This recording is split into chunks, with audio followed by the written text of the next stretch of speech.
Hello, everybody. Welcome. It is week 3, Packers versus Titans. And kickoff should be just a minute or so away up until then. What's up, Commando G-Man? Hello. In case you didn't see the news, yeah, it's official at this point that Jordan Love is inactive in this game. Yeah, like we talked about, I don't know. I thought smart money was going to be that he was going to play, but it was with the caveat of if they felt at all that knee could be further damaged, then there's no way he was going to go. And that must be where they're at. So I would fully expect him next week. David, what's up, David? Hello to you. So let me just pull up the full inactive list for you in case you didn't catch this. This would be... So obviously got quarterback Jordan Love, then corner Carrington Valentine. He was doubtful all week with an ankle injury. He didn't practice at all this week, so he's out. Keaton Oladapo, probably still learning the defense. He also is the bottom safety on the depth chart, so he's out. Brenton Cox Jr. is defensive end 6. He's inactive today. Jordan Morgan, we knew that he was going to be out with his shoulder injury. Hopefully he can come back soon. Travis Glover is, for all intents and purposes, their redshirt offensive tackle.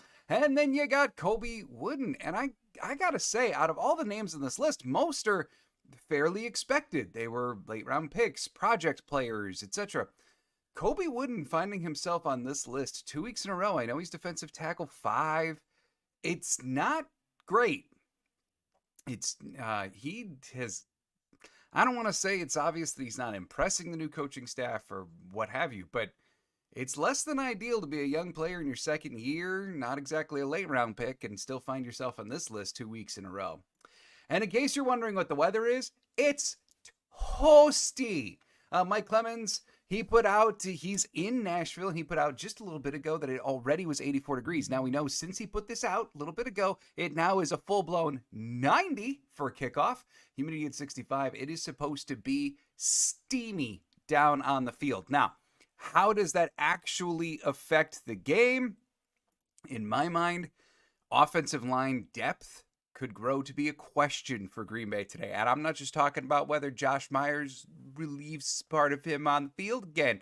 I mean, if they institute a game plan like last week, where the offensive line is doing a ton of motion, ton of pulling, ton of trying to advance up the field, in this kind of weather, that gets tougher and tougher to do, especially when you're already down Jordan Morgan. So we'll have to see. I do think going against Tennessee's defense, they're already going to have to pass the ball more than they otherwise would have. But now with the offensive line depth, it grows to be even more of a question. So here we go. The kickoff is in the books as it goes bouncing over Keyshawn Nixon's head out of the back of the end zone. And Green Bay is going to be taking over. The revenge opportunity for Malik Willis. Yes, 3 starts in 2 years for Malik. We know. Yeah, not a lot of them are great. We know. So I do have to think another week in the game plan, another week being in Green Bay. I'm willing to bet that they've added in a little bit more of the playbook compared to last week. So eager to see how this goes. All right, snap number 1. They've got the ball on the 30. Tucker Kraft in motion. Malik Willis in shotgun. That is Josh Jacobs next to him. And the very first play is a pass to Jayden Reed, who's got room, getting all the way up to about the Tennessee 40-yard line. Great start. About a 30-yard play there for Jayden Reed to get it going. Yeah, and they fake the pitch to Jacobs, and instead Willis goes right over the top of the O-line to find Jayden Reed cutting across the middle of the field. Murray's not going to keep up with him, and that is a huge, huge gain to get things going through the air right away. Solar 50 throws this week. Yeah, I don't know about that. Talk about radical departure, though. That would be fun. All right, Willis here in basically like a pistol formation for the next play, and he takes the snap, hands it off to Josh Jacobs, who goes up the middle for about 3. The Tennessee Titans are a much easier team to run on to the outside than they are up the middle, where they've got Jeffrey Simmons, Devondre Sweat. So, and plus, it was kind of surprising diving into the numbers for the game preview, just how many of Josh Jacobs' runs have actually come outside the tackle to this point. I would expect to see that today. Solar also saying love the revenge aspect.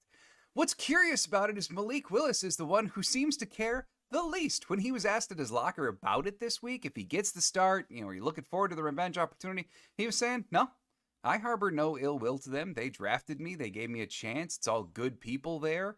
They taught me a lot of stuff. Like, as mature a response as could humanly be. All right, here we go. Second and six from about the 37, and it's play action again. Malik Willis getting aired out, and he's on the move. Throws to Dontavian Wicks, leads him a little bit too far. Incomplete. Going to set up 3rd and 6. 13:43 to go in the first. Commando G-Man seeing, I am expecting plenty of those types of plays. I think that's a natural portion of having to air it out more. The game plan that you did against the Colts is not going to work against the Titans. But at the same time, it's not like they're going to institute the full-blown love game plan and expect Willis to take deep shots 40 yards down the field. So I think a lot of create openings, a lot of crossers, etc. It should be a big part of the game plan today. Probably even a good number of RPOs as well, given Willis's mobility. Willis now in shotgun for 3rd and 6. Oh, we're taking a shot. Christian Watson! Watson up and over the corner. A huge gain. They're letting Willis sling it. That went up the right side of the field. Nice. I guess I was wrong. Just throw it to the tall guy. Hey, it worked there. I mean, Watson appears to have a solid 8 inches on that corner. And so Watson just goes up and gets it. Malik Willis accurate enough. Packers now with the ball all the way up to the 6 for 1st and goal. Absolutely take it. Tucker Kraft in motion, and it is a carry for Josh Jacobs, who, stutter steps at the line of scrimmage because there's no hole. There continues to be no hole, only a gain of 1. Looks like Joseph Sebastian Day in on the tackle. Dang. I mean, we'll take this start. I still don't think it's going to be like this necessarily all game. Like, this isn't going to be a 40-attempt game for Willis. I think we're going to settle in probably in the mid-20s. But to open the game this way and make Tennessee know that they can't just tee off on 50 carries this week feels very smart. 2nd and goal now, and that's a keeper for Malik Willis. Looked to be about an option. Is Willis in? Touchdown, Green Bay. Nice. That was either a fake handoff or it was an option. I want to say option. Willis decided to keep it, and he gets out to the outside, absorbs contact, gets into the end zone. About a 7-yard touchdown run for Malik Willis. There's your revenge, Solar Miner. Woo, we will take it.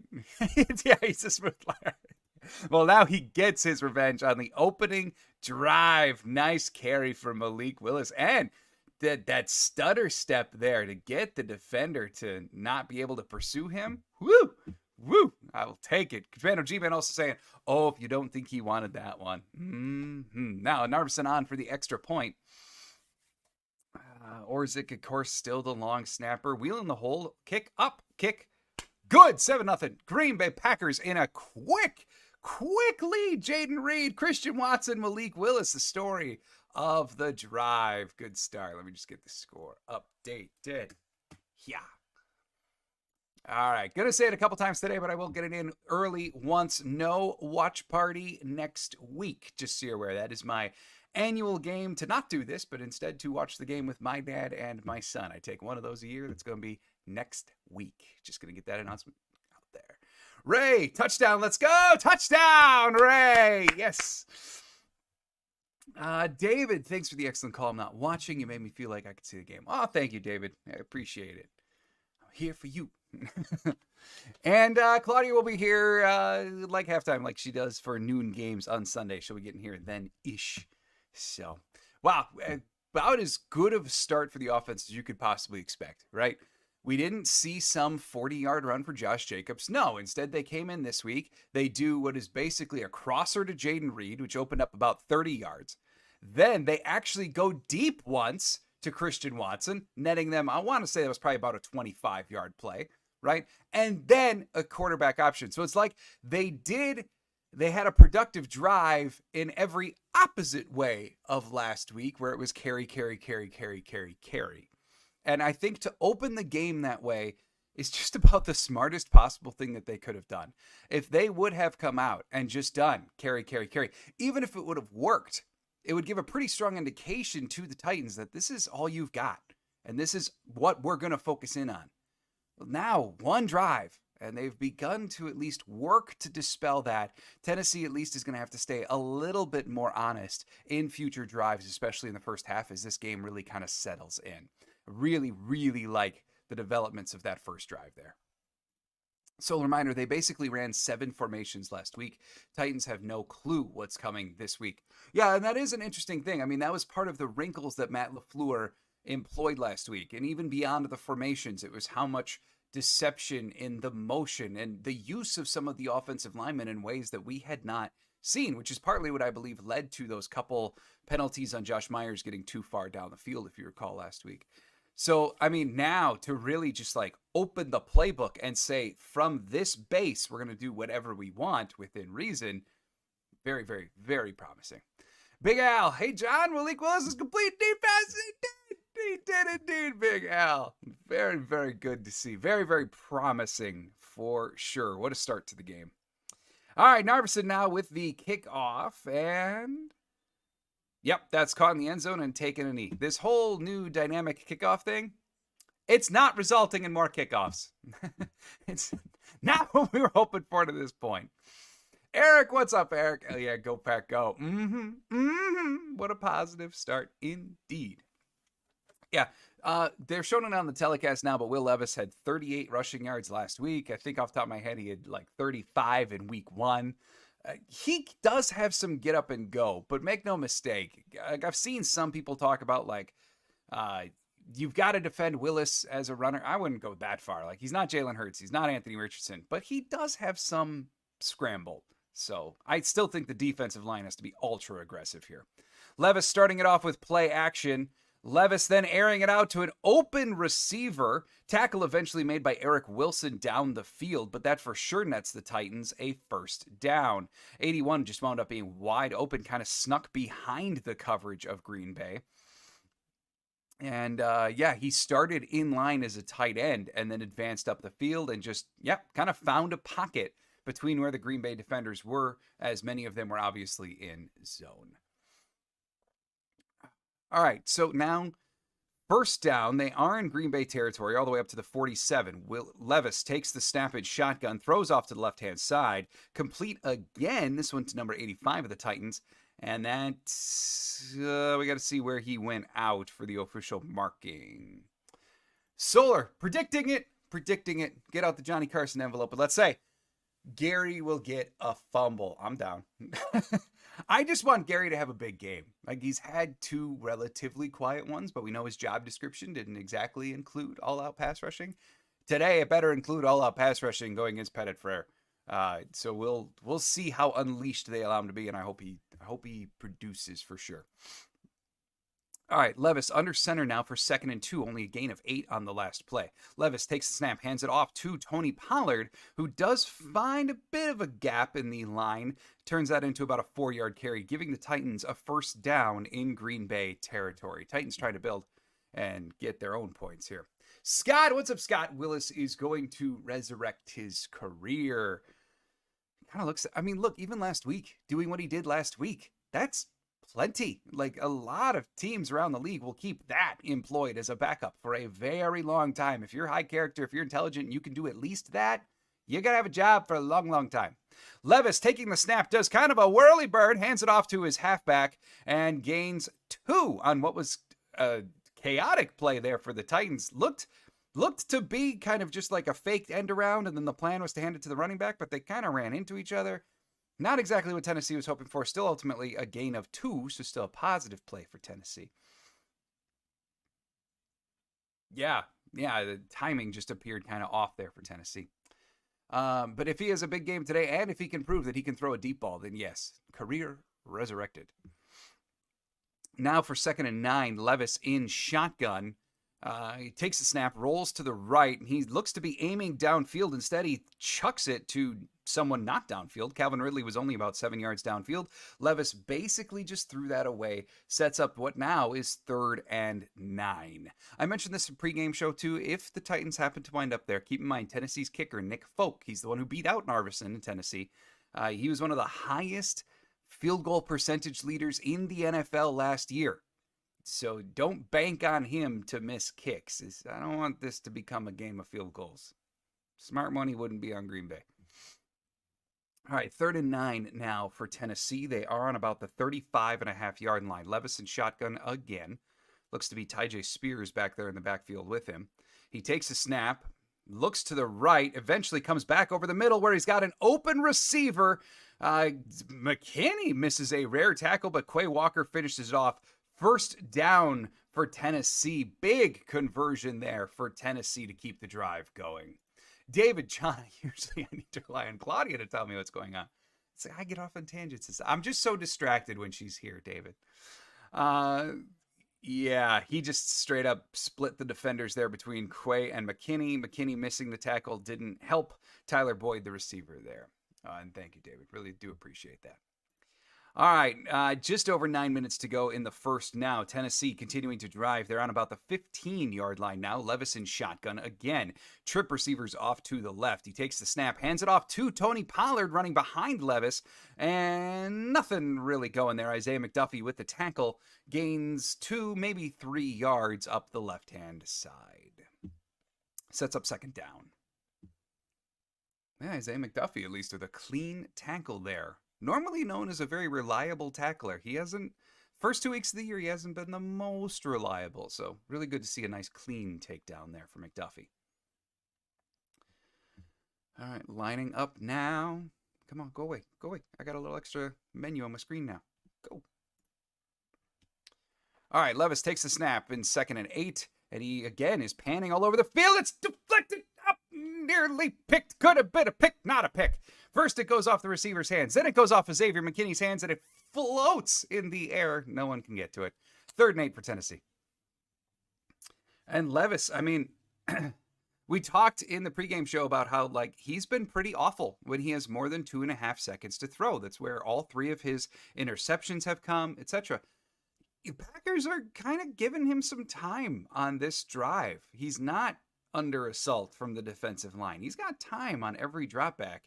And thus far, all he's doing is finding open guys. Even on that one, it wasn't the most accurate throw, but that receiver would have been open. It's a shame the Packers weren't able to convert on that chance. There we go, Rashawn Gary in! That's a sack for Rashawn Gary, but there is a flag, and Gary doesn't look thrilled. I have a feeling that's an indication of who that flag is going to be on, and it's probably going to be on the defense. Offside, son of a biscuit. So forget it. Forget the sack. Rashawn Gary, I mean, he made a nice interior move there to get in and get the sack. But sweet goodness. Officially offsides is Preston Smith, and yeah, they got him for where he lined up. He lined up too far ahead. Would have been a nice drive under there. Come on, now 3rd and 3. Another chance to stop this drive, at least Xavier McKinney commanding where people should go in the secondary. And it's a quick pass for Levis, and it's a successful pass for Levis. Weil with the catch. Titans now have the ball up to about the 1. Come on, D.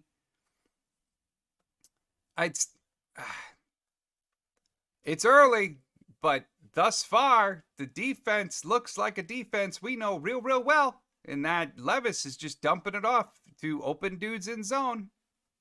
We've seen this play. It ends in a tragedy, Mr. Lincoln. John, this defense is horrible. What apt timing.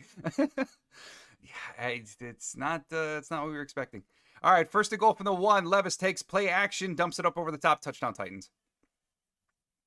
There's that. Packers sold out, stop the run. They were willing to go with the ball carrier up the middle thing, and Titans very intelligently go play action instead. Throw it right over the top and get themselves the touchdown.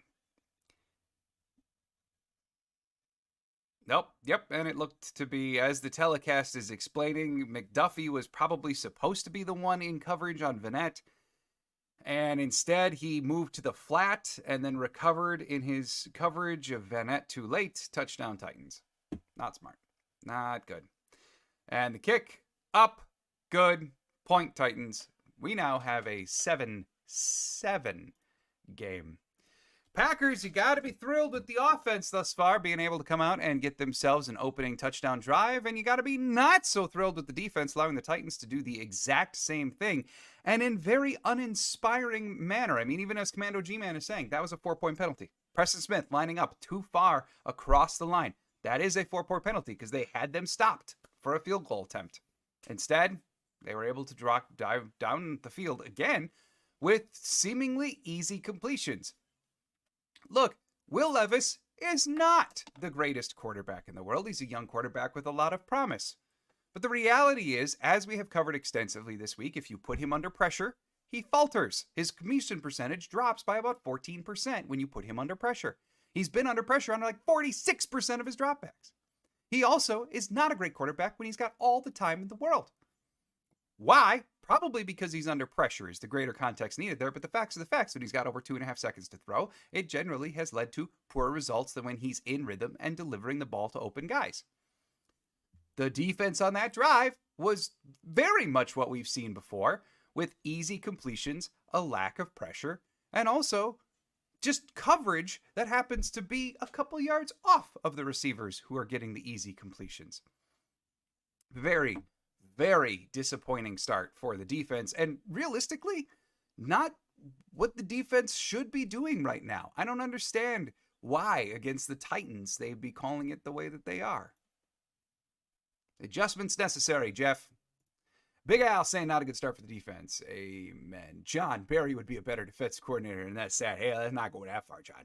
Let's not go that far. Solar Miner, Jets think they have vintage Rodgers. Well, he showed that on Thursday. He was awfully good, but we'll have to see how long it lasts. That's the thing. I know there was grand proclamations about Rodgers being back, but can they do it for a long time? That's... Eric, Quay, and McDuffie are both effing bums.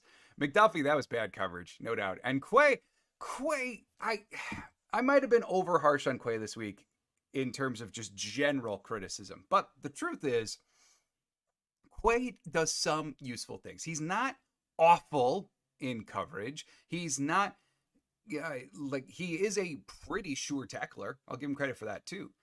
The issue with Quay is you just cannot ask him to make decisions.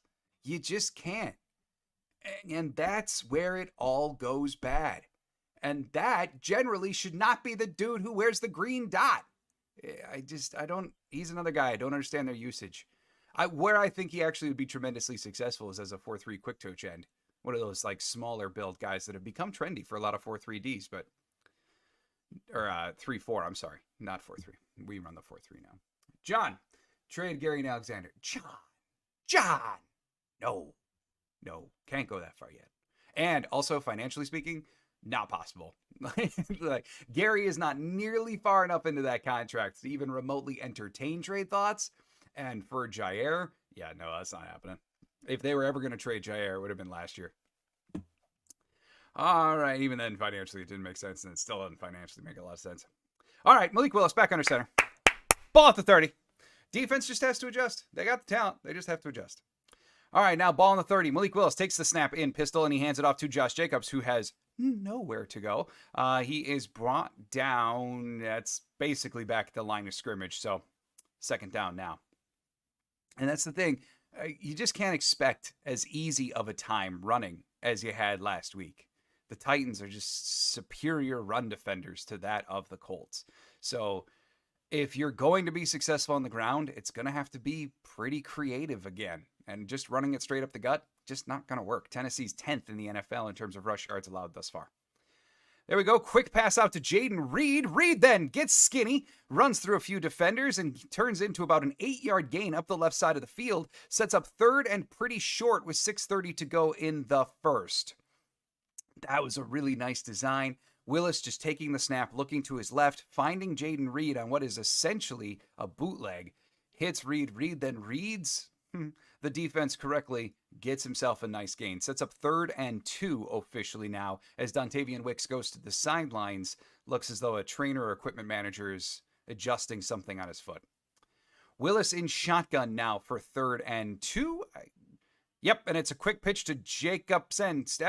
Everybody stop everything.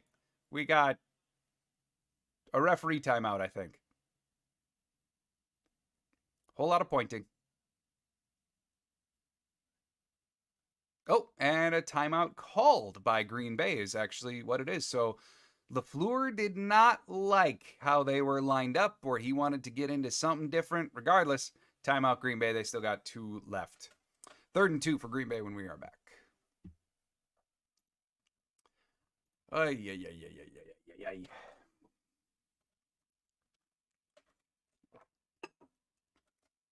By the way, one other channel announcement, no quick thoughts following the game today, because we actually have an appointment for our wedding that we got to get to quickly. So no quick thoughts today.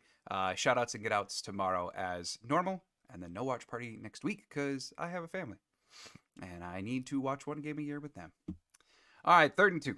6 minutes to go in the first. Malik Willis now in full-blown shotgun for this one. He takes the snap and he's dropping back. This is a full-blown pass play. He's got to find somewhere to go. Instead he keeps it and he runs, and that's a big old first down. We're now into Tennessee territory, all the way up to about the Tennessee 42. Willis was searching for somewhere to go, and then Tennessee left him some open lanes. Willis eventually decides to take them, and then that turns into, had to be about a 20-yard scramble for the Packers QB. First down Green Bay. Absolutely. You will take that all game long. Telecast highlighting the blocking job, or the chip job there, by Tucker Kraft. Yes, and then Kraft advancing upfield for his route is what opened a lane for Willis. Very nicely done by the Packers. 1st and 10 now, ball officially at the 42. And here we have a carry for Emanuel Wilson. That goes absolutely nowhere. Stopped at the line as Wilson. By the way, I didn't see a whole lot of news about it, but someone did catch a photo of Emanuel Wilson. It was either coming into the stadium today or something, wearing a wrist brace. So he was not on an injury designation. There was nothing, he's not questionable for the game. Obviously he's playing, but something to keep an eye on, that he was wearing a brace. So, all right, 2nd and 10, 4:40 to go in the first. Malik Willis takes the snap, and it's a quick pitch out to Luke Musgrave. A rare Luke Musgrave appearance. Gets a few yards on the reception, probably about 3 yards, off to the left-hand side before he is pseudo-tackled out of bounds. Yeah, and the thing, there's been so much concern over where has Luke Musgrave been. In reality, I think it's just a matter of, there was the Philly game where the field was a slip and slide and the offense wasn't as productive as you could argue it should have been. And then last week was not a game for Luke Musgrave. Luke Musgrave is not going to make plays in a game where you're running the ball 50 times. It's not his style of tight ending. It's Tucker Kraft's style. So as Love comes back, we should see Musgrave more. Willis stepping up in the pocket now for 3rd and 7, and he tries to run for it again. Did he fall forward enough? Going to be dependent on where he actually went down. But he kind of danced through a few defensive linemen there, eventually got tackled from behind and fell forward. I just want to see if his knee ever touched before, but it appeared at first glance as though he did get the first down. But he takes the snap, and he basically found a lane to go up through as no receivers were open. Steps up through the pocket, and as I mentioned, kind of got tackled forward. And that should give the Packers a first. Yes, it officially does. First down, Green Bay. They now have the ball up to the 32-yard line. Tucker Kraft joining Willis in the backfield here. Another pistol formation. Willis takes the snap, and it's a keeper. It's an option play, and it's a keeper. It's a big keeper. Malik Willis running all the way up to about the Tennessee 4-yard line. The play just never stopped. Willis kept the ball, ran off to the right-hand side. There was no defender there to bring him down, and then he just very simply followed his blocking and was able to keep doing so all the way up to about the 5-yard line. Excellent boundary blocking by Tucker Kraft. Romeo Dobbs, the receiver there, clearing the corner out of the way, and Willis just kept following the path all the way up. We'll see where the official marking is. Should get to about officially they're on about the 2.5. So 1st and goal now for Green Bay at the 2.5. Dontavian Wicks on the field. I see him, Josh Jacobs as well. Now getting the carry, attempting to run up the right-hand side, but he is picked up and put down by L'Jarius Sneed, who has had some difficulties in the run game the first 2 weeks, but there, no difficulties found as he drops Jacobs to the ground. 2nd and goal going to be now for Green Bay. And that was just simply a matter, it looked like Wicks had his man blocked well, looks like Kraft had his man blocked well up the right-hand side. there were just more Titans than there were Packers. And the one Titan that wasn't blocked is the one that made the play. 2nd and goal now for Green Bay, backed up to the 4-yard line. Willis in shotgun, taking the snap. It's another carry, and it's another carry that goes nowhere. Jacobs gains 1, gets him up to about the 3. I really think T'Vondre Sweat, the mountain of a man at defensive tackle, is the one who makes the tackle. I really think for Green Bay to be successful against Tennessee, even given who their 3-4 ends are, Jeffrey Simmons and Sebastian Day, I think it should be a lot of pitches, tosses, sweeps. I'm not just talking kind of like run to the outside by the tackles. I mean, get the freak out kind of run plays. And we just haven't seen a lot of it yet for Green Bay. All right, 3rd and goal from the 4. Malik Willis takes the snap in shotgun, and it's a quick pitch out to Jaden Reed, who drops the ball and then is annihilated by the defender. No flag. They must have felt as though the defender was within his realm of possibilities, I guess, because maybe they thought that Reed still had the ball. But Reed drops it. Tackle after that. No flag. And that was just a straight-up drop by Reed. Yeah, I mean, it was Willis taking the snap, looking off to the left, throwing to Reed immediately, and Reed, I think, had his eyes up a little bit too far upfield. So Braden Narveson now on for 21-yard attempt. Gary, that's what I was talking about. That's what I was talking. I don't even want tackle stuff. You gotta get out against the Titans and run to their boundaries. Narveson, 21 yards, chip shot, good. And the Packers, hey, they at least got themselves a lead in what is quickly becoming a shootout, which... Who had a shootout between the Titans and the Packers backup quarterback on their bingo card? You should be rich. 10-7, Green Bay now. Ultimately, a disappointing end to a very promising drive. But I'm with you, Gary. Got to get the ball out. This is not the game to go running straight at Jeffrey Simmons and T'Vondre Sweat. It's very, very reminiscent of the Philadelphia game that way. If you recall, as we were leading up to week 1, we were saying, like, for Green Bay to be effective, you got to get to the boundaries. And what we've seen Green Bay do successfully thus far is, like, think of Malik Willis's option. It was along the sidelines. Jaden Reed advancing up the sidelines. Just, there's not a team to attack in the middle. And I wouldn't anticipate too many of those types of plays being all that successful today. Big Al, if Titans could stop the run, Malik Willis is going to have 100 yards in rushing yards. Titans could stop the run. Yeah, well, they can. I mean, they're 10th in the NFL in terms of rush yards allowed, and we're seeing it through this first quarter already. Jacobs is having a substantially more difficult time finding a lane compared to against Indianapolis last week, where lanes seemingly were plentiful. Now it's a lot different. You can still run the ball, but you got to do it in a different way. And I agree. Malik Willis, if doing more QB options and him hanging on to it is the productive route, keep doing it because it works. Even if the Packers have got the Remember the Titans playbook, 7 plays, just like Novocaine, just give it time, always works. Even if that's the offense today, you got to find what's going to be productive and call it. And running straight up at T'Vondre Sweat and Jeffrey Simmons doesn't seem like the most apt thing they can do. All right, so 10-7. Ultimately, I mean, can't be too terribly upset. They do still have a lead. Offense still has put up 10 first quarter points. Now we're going to see if the defense adjusts or if the defense is going to replicate their first drive, which would be so less than ideal. That was not at all the defense that we were expecting, nor I would argue should be utilized against Tennessee. And Tennessee's wide receivers are fairly fascinating. Throughout the first 2 weeks of the season, Tennessee's receivers have not been all that productive. Yet you look at the list of names and it's quite remarkable. Tyler Boyd, DeAndre Hopkins, Calvin Ridley. That's an awfully good top 3 of receivers. And yet through the first 2 weeks of the year, they haven't been all that productive. Just don't think Green Bay should be terrified of that receiving trio of Levis beating them and calling things back. This is a game where I'd be a tack. All right, so Narveson now with the kickoff. It is caught at about the 2-yard line. They opt not to kick this one into the end zone. Ball pops out at the very end, but it's recovered again by the Titans. So that was, Narveson actually did not kick that one into the end zone. It was caught at about the 2-yard line, and then a productive return for Tennessee. Maybe they want to go back to kicking into the end zone. Yeah, let's see. Let's see what Tennessee's got. Officially, they've got the ball on about the 31, so ultimately not bad. They only gain an additional yard due to the return. But Levis taking the snap in shotgun. Picked! Yes!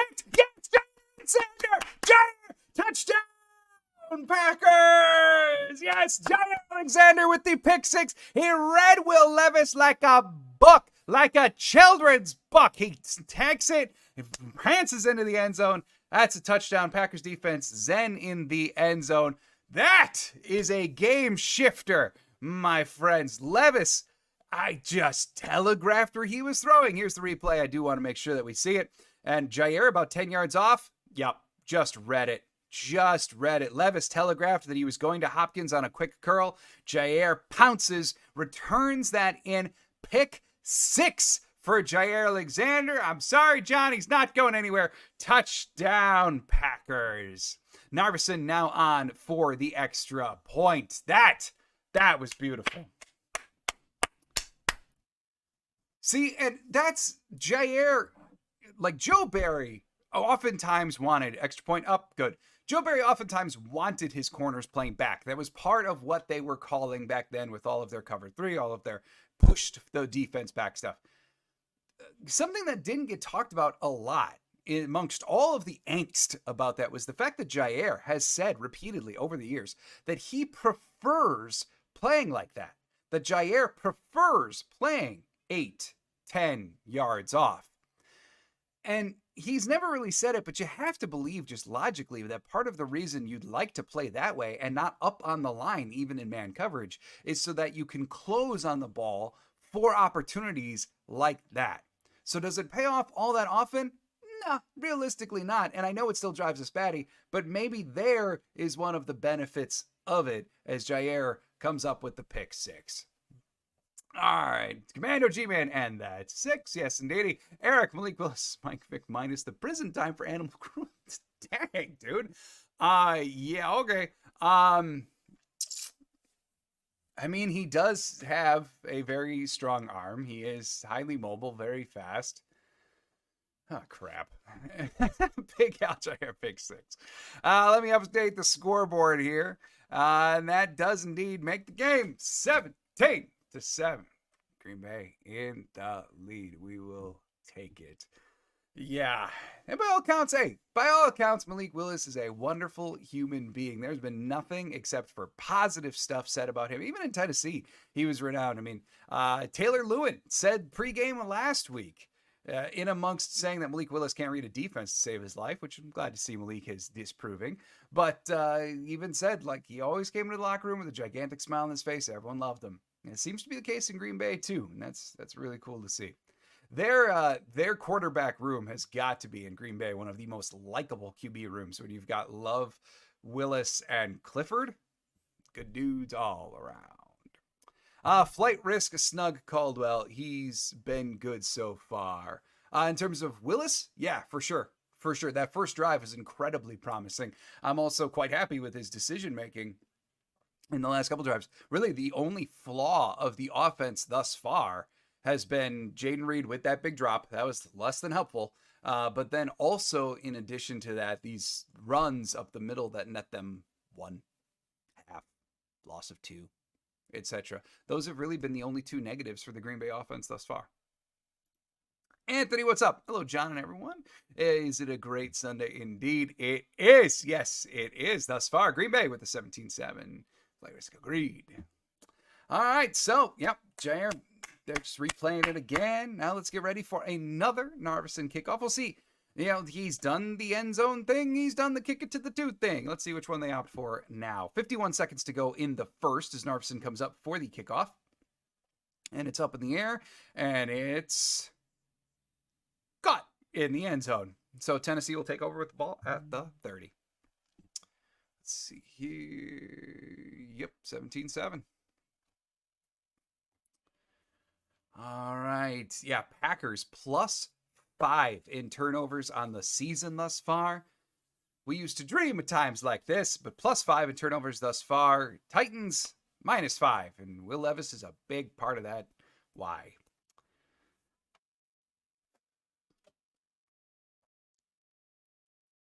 All right, Levis walking up to the line for the Titans with the ball at the 30. He's going to be under center for this first down here. Packers with 4 on their line. Looks to be an actual 4-3 base. 2 receivers for Tennessee. He takes a snap, and that's a handoff to Jaire Spears, who's got a nice little crease going up about the right guard side. Should be a gain of about 6. McDuffie amongst others on the tackle. And the telecast is showing it right now, but 2023 was obviously a not just interception, but turnover deficient year. The 7 interceptions that they had last year was tied for the fewest in Green Bay history. Already to this point this year, they've got 6, with Jaire getting number 6. Anthony heard it was a pick 6 who took it to the house. That would be Jaire. He got the pick and then returned it like 25 yards for the pick 6. Beautiful read by Jaire. 2nd and 4 now for the Titans, and we got a whole bunch of finger pointing because Kenny Clark jumped through the line early, but whose fault was it? Kenny says it's theirs. They say it's Kenny. Refs meeting to discuss. It's either going to be a first down for the Titans or back them up to 2nd and 9. Hello, Halfley. And it's on Kenny. So that's going to give the Titans a free first down. 2 penalties thus far on Green Bay. One on Preston Smith that essentially cost them a drive because it would have stopped the drive, and instead the Titans went on and got a touchdown. Would have been a field goal instead. And now this penalty by Kenny Clark to give the Titans a free first down. One thing you don't like is you don't like your vets being the ones to make penalties. And it's been a couple weeks now that's what we are continually seeing. Keep in mind Josh Myers last week, Rasheed Walker last week, Walker with a few holding penalties, I think 3 so far on the year. And now in this game, Preston Smith, Kenny Clark. It's the vets who are doing a lot of penalties for Green Bay through the first 2.5 weeks of the season.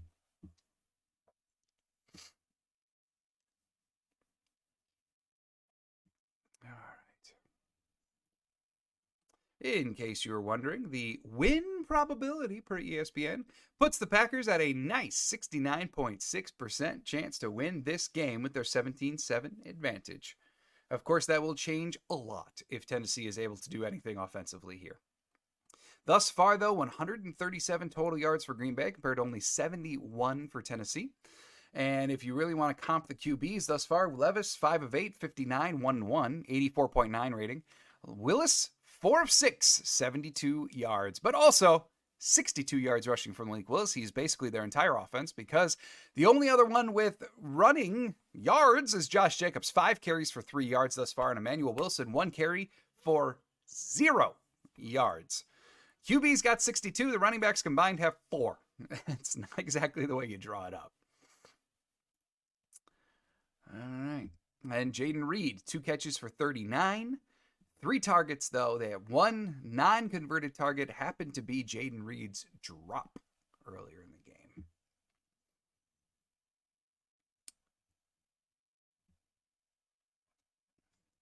Do hope everyone out there is having a great Sunday. Keep in mind that it is roasty toasty down in Nashville right now.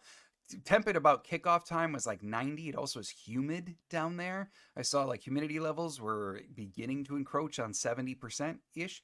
So game time kickoff like was about 90. Leading up to the game, it was 84. It's expected to get into the mid-90s over the course of this game before it begins to cool off a little bit. So as we go through the course of this game, much like we saw in Brazil, even last week in Green Bay, was very warm for a September Green Bay game. Depth will be tested. We may see some cramping as the game evolves, etc. Don't be shocked if we eventually get to that kind of thing. Big Al saying, I might be ahead of myself, but if Malik Willis could keep this up, he could be a trade asset eventually. Oh no, you're right. You're absolutely right. And that's part of the plan in having young QBs be your backups, right? Develop up and then trade them off. Going back to the model that they had forever under Favre.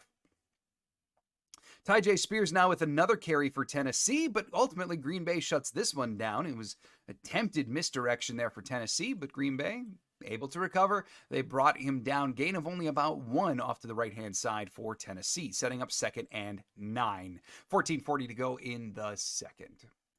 Anthony saying, going good so far, relaxing on my day off. Supposed to be 90 today. Whew, that is roasty toasty, my friend, but glad you are enjoying your day off. All right, Levis walking up to the line now for second down. He's under center again.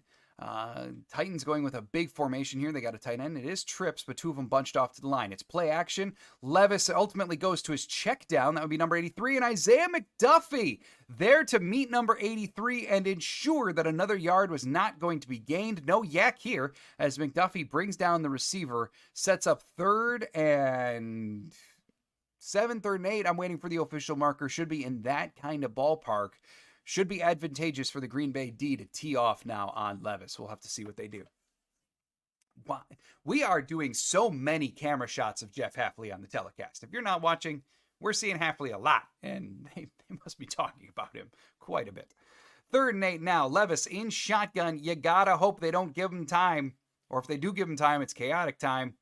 Levis takes the snap. Rush comes in. Doesn't get there, though. Levis steps up in the pocket. He's going to try to run for it. He does not get it as Keyshawn Nixon and Jaire Alexander meet him only about 4 yards past the line of scrimmage. That sets up 4th and 5 for the Tennessee Titans. The Green Bay Packers make a stop. Nicely done. The pressure, if you want to call it that, it was more just kind of a progressive collapse of pocket. Was really led by Preston and Rashawn. Levis snapped up in the pocket, decided his best option was to run, where he then met Keyshawn Nixon and Jaire Alexander, gaining only a couple. 4th and 5, Jaden Reed back there to return the punt. But look at that. Tennessee's had 3 blocked punts. A game with a blocked punt 3 games in a row.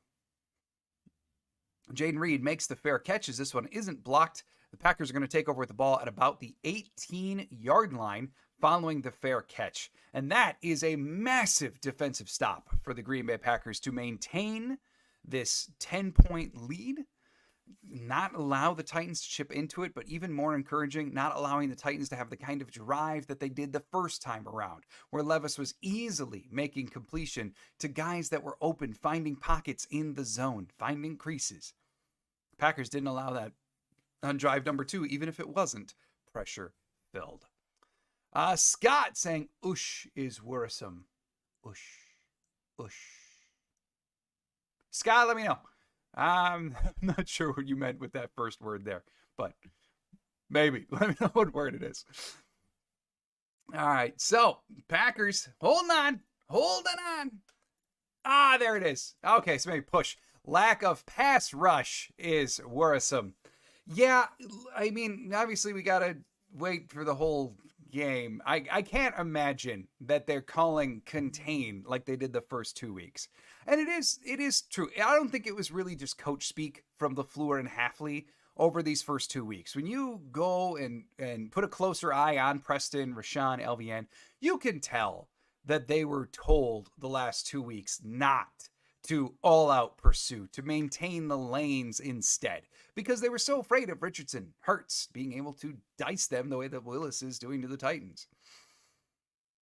However, I cannot imagine that that is what the calling is against Will Levis, with the Titans having probably the worst pass-blocking line in football. The only one who's really even in the top half of rankings for his position in terms of pass blocking is Cushenberry, the center.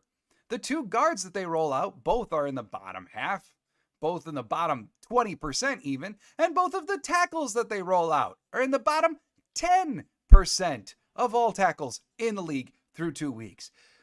There's just no reason in the world that you'd be calling like a contain type pass rush. The plan today should be go get them. If you're ever going to feast, it's going to be today. And through one quarter, granted, it's only been 2 drives. But still, we're not seeing him exactly rock Will Levis's world either. I do think the argument could be had, at least thus far into the game, that Anthony Richardson looked more uncomfortable last week than Levis really has to this point. So maybe they just got to get blitzing. Maybe we'll see some adjustments. But yes, to this point, it is concerning. Malik Willis taking the snap. It's play action and winds up throwing it to Tucker Kraft, but Kraft is covered. He breaks the tackle. Kraft now going upfield, up the sideline, and he's up to about the 40. Nice gain of about 20 yards there on the play action pass. Looked like Tucker Kraft was dead to rights. Looked like it was going to be a 2-yard gain, but instead Kraft just said nay, nay, and pushed off the defender and advanced up the field for what wound up being about a 20-yard gain. Yep, the defender just attempted to tackle him too high. Kraft got low, ducked out of that tackle. Nicely done, Tuck, advancing the ball down the field about 20 yards. We will take it. Malik Willis now in pistol formation, 12 minutes to go in the half, and it's a toss. It's an end around to Jaden Reed, who tries to find a seam, gets tripped up a little about the line of scrimmage, still, though, flies forward, gain of about 5. Is what we're going to call it, as Reed gets a nice gain on the ground, setting up second down. Big Al, I like that question a lot. Let's save that for halftime, because I'd be happy to think that one through. Gary saying Kraft is amazing. He's your grinded out, do it all tight end. Like, it's the thing with me is Musgrave and Kraft play such different positions. They're used in such different ways. Kraft is just so good at doing the dirty work, breaking tackles, making the tough catches. Emanuel Wilson now getting a pitch, breaking a tackle, and turning that into a nice 10-yard carry. First down, Green Bay, and they are now officially into Tennessee territory at about the 47-yard line. Green Bay beginning to cook a little something on this drive, too. Just a pure pitch. Willis takes the snap in shotgun, pitches it right on over to Wilson, who finds a hole in the line, and he just runs straight forward for a 10-yard gain and a first down. Nicely done. Now, 79 rushing yards for Green Bay compared to only 16 for Tennessee. Another carry for Emanuel Wilson. He breaks the tackle in the backfield before advancing the ball up about 7 yards and being brought down by Jamal Adams. But Wilson shedding that first defender is what made that play go. Could have been a real bad play had that defender been able to make the tackle, but Emanuel Wilson said no and advanced the ball up about 8 yards. 2nd and 3 now for Green Bay. 10-20 to go in the half. It looks as though, if I just read those names correctly, it looks as though Jeffrey Simmons and Tavondre Sweat, both on the sideline for Tennessee, both huffing and puffing. This might be the time where you run it. If those two are off the field, this is your chance. And instead, it's play action. Willis is looking to go somewhere. Willis has nowhere to go. Willis is brought down. Sack. And that's a big loss on that sack. Ooh, that's a potential drive ender sack. Kenneth Murray bringing him down pretty far back. And, I mean, this is just play action to Emanuel Wilson. And Willis is looking for his guys, but eventually the pass rush gets there. And Willis then pulls the ball down, looks for a lane. Unfortunately, there's no lane for him to scramble into. He was cooked and is brought down by Kenneth Murray. 3rd and 14 now for Green Bay as it backed them up back into their own territory on the 49.5. Willis takes the snap. Throws it to Emanuel Wilson, who's trying to find a lane. Nothing going. They try a quick out rather than trying to do a developed play down the field. Emanuel Wilson gains just a couple, and that makes it 4th down for Green Bay for what will inevitably be a Dan Whelan punt. Gary saying the big boys are starting to look tired. I agree. I mean, when you see Sweat and Simmons off the field for Tennessee, that's for a reason. And you got to believe it's because both of them needed to catch their breath. And that kind of thing, in this humidity, in this heat, it's going to come into effect today. It's going to come into play. And Green Bay's got to be cognizant of that and not wear out too quick. Dan Whelan, the Irishman. Through the first 2 weeks of the year, he happens to be one of the best punters in the NFL. And since he's international, we can say he's one of the best punters in the world. Whelan takes the punt, puts it up, and it soars through the air. Bounces out at the 1 bullet. Yes! Yes, the Packers get it down at about the half-yard line. Indeed, Javon Bullard and Corey Ballantyne. Basically, the returner for Tennessee watched it float over his head, and he got out of there, and the ball bounced at the 1. Bullard skies into the end zone with the bounce, pushes it back out of the end zone, where it is caught and downed by the Green Bay Packers special teams. Dan Whelan, you beautiful Irishman. And the Tennessee Titans going to take over with the ball at about the half-yard line. Nice. Gary saying we should have put one up for grabs. Oh, and that, oh, did they call it touchback? Boo. Boo. See, that's what I get for having the sound off. They officially called it a touchback. That's disappointing. Forget all my excitement. Gary saying we should have put one up for grabs. On the third down, I mean, I guess I'm okay, like, philosophically attempting some kind of, like, sweep out quick something. It's just Emanuel Wilson isn't the guy that I would have gone to for it. I did detail in the preview that Tennessee has had great difficulty defending the pass to running back specifically. The Jets exploited that a lot last week with Breece Hall. I don't know as if that play to Emanuel Wilson, even though he was doing well that drive, is the best thing they could have done. Maybe it would have been more appropriate for some kind of end-round sweep to Jaden Reed. I at least understand it because that's where they've had some of their success today. But also, 3rd and 14, airing it out to Watson again, trying like you did on the first drive, also would have made a lot of sense. Just feels a little overly conservative to do just a sweep pass to Wilson. Chris! Hey, John. Hey, everyone. Hello to you, Chris. What's up? All right. Let's see. I don't like hearing that was a touchback. It looked good. Either way, Dan Whelan's beautiful. By the way, did you see, I don't, not everyone here is into football cards, but like Dan Whelan's got his own cards now. Like he was part of the Select release. They've been out for a little bit. Go get yourself a Dan Whelan card. All right. I think I may have to order one, actually. Mick, what's up, Mick? If there is pressure, has Willis been told to throw it out of bounds? I doubt it's been like a decree from on high. Like, hey, if you sense pressure, get rid of it. Because that would go against how Willis has found some of his success today in terms of finding lanes. My assumption is it's, hey, if you feel pressure closing in, do a quick assessment and see if there's a lane. If there's not a lane, get rid of it. And I think on that one sack in particular, I don't recall exactly where they were on the field. He probably could have gotten rid of it. There, he probably was looking for too many lanes to run in. But I do doubt he's under some kind of decree. Carry for Tennessee as they do take over with the ball. It was indeed a touchback. Stupid. So now they're going to take over with the ball at about the 30, and it's a 1-yard gain. So it's up, should be about 2nd and 9. Still 17-7 Green Bay. I do enjoy tracking this just because I don't know what math all goes into it, but you can see that the Packers are now sitting at a 74% win percentage on ESPN. And waiting for the official marker. Oh, no. Nope. Okay, my screen froze. I'm back. I'm going to be totally frank. I don't know what happened on the last play. I saw DeAndre Hopkins with the ball. Come on, I got to see. Oh, Aaron Jones, touchdown. That's nice. That's nice. 3rd and 3 for Tennessee following what must have been a quick completion to DeAndre Hopkins. Yes, indeed, his first catch for 6. All right, so 3rd and 3, Levis in shotgun. Tony Pollard back there with him in the backfield. Oh, yep. Some motion for Pollard, and then they say, screw it, come on back.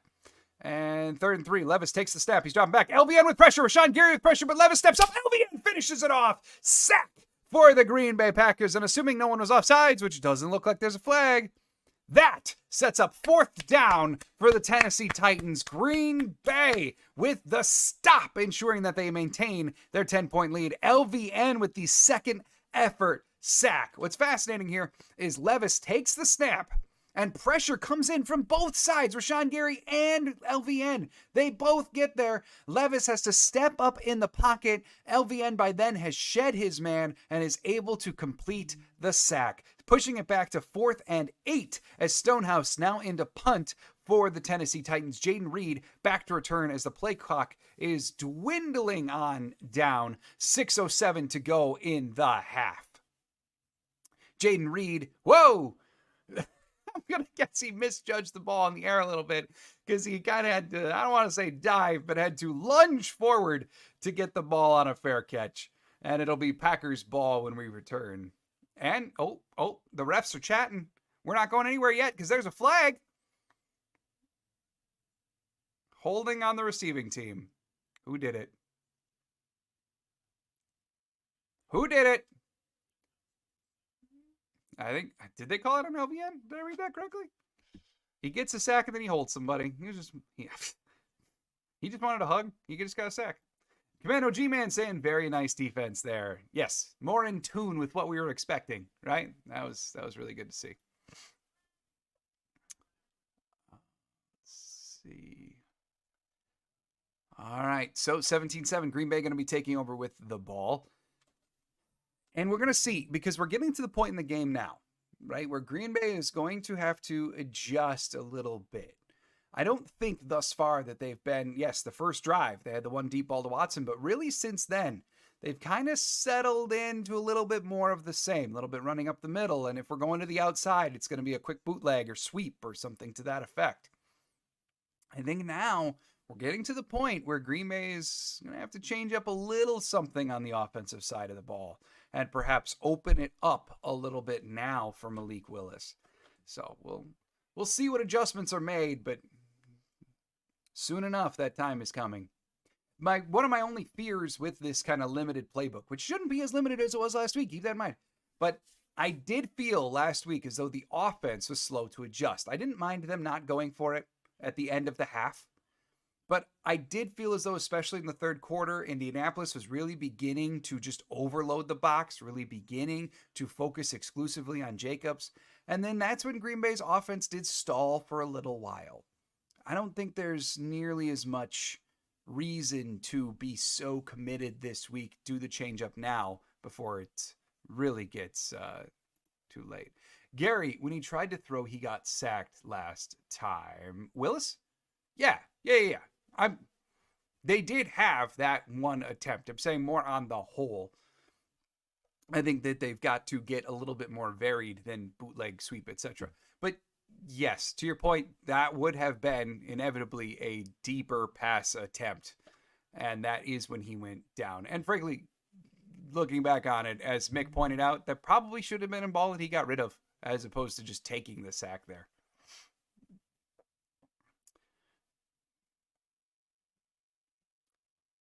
And we're going through the telecast right now is going through the pantheon of backup quarterbacks for the Green Bay Packers, from Tolzien to Willis. A long and storied history in Green Bay. 6:02 to go in the half as the Packers take over with the ball at the 25. Willis takes the snap, and it is a toss to Josh Jacobs, who finds a little something up the middle, gain of about 5, but we've got a flag. Holding on offense. Back him up. And it's Sheed again. Sheed. So that would be, I believe that's Rasheed Walker's 4th holding penalty of the season already. Yeah, he tugged. When Jacobs cut it back inside. Rasheed didn't let his defender go inside with Jacobs, and he tugged on his jersey. It's not the strongest penalty in the world, but still can't do that. And Sheed, it was interesting this week that Sheed commented, Willis takes the snap, hands it off to Jacobs, trying to find a cutback lane to go to. Still ultimately a good, probably 6-yard gain. So Green Bay at least chips away at the length now that they've got to go for a first down. It's interesting, this week, Sheed was asked about the increase in holding penalties on him. And he basically said, like, yeah, I got to work on my technique, but the refs are really just focusing on it a lot more. And I thought that was an incredibly interesting comment, because in reality, it's probably true.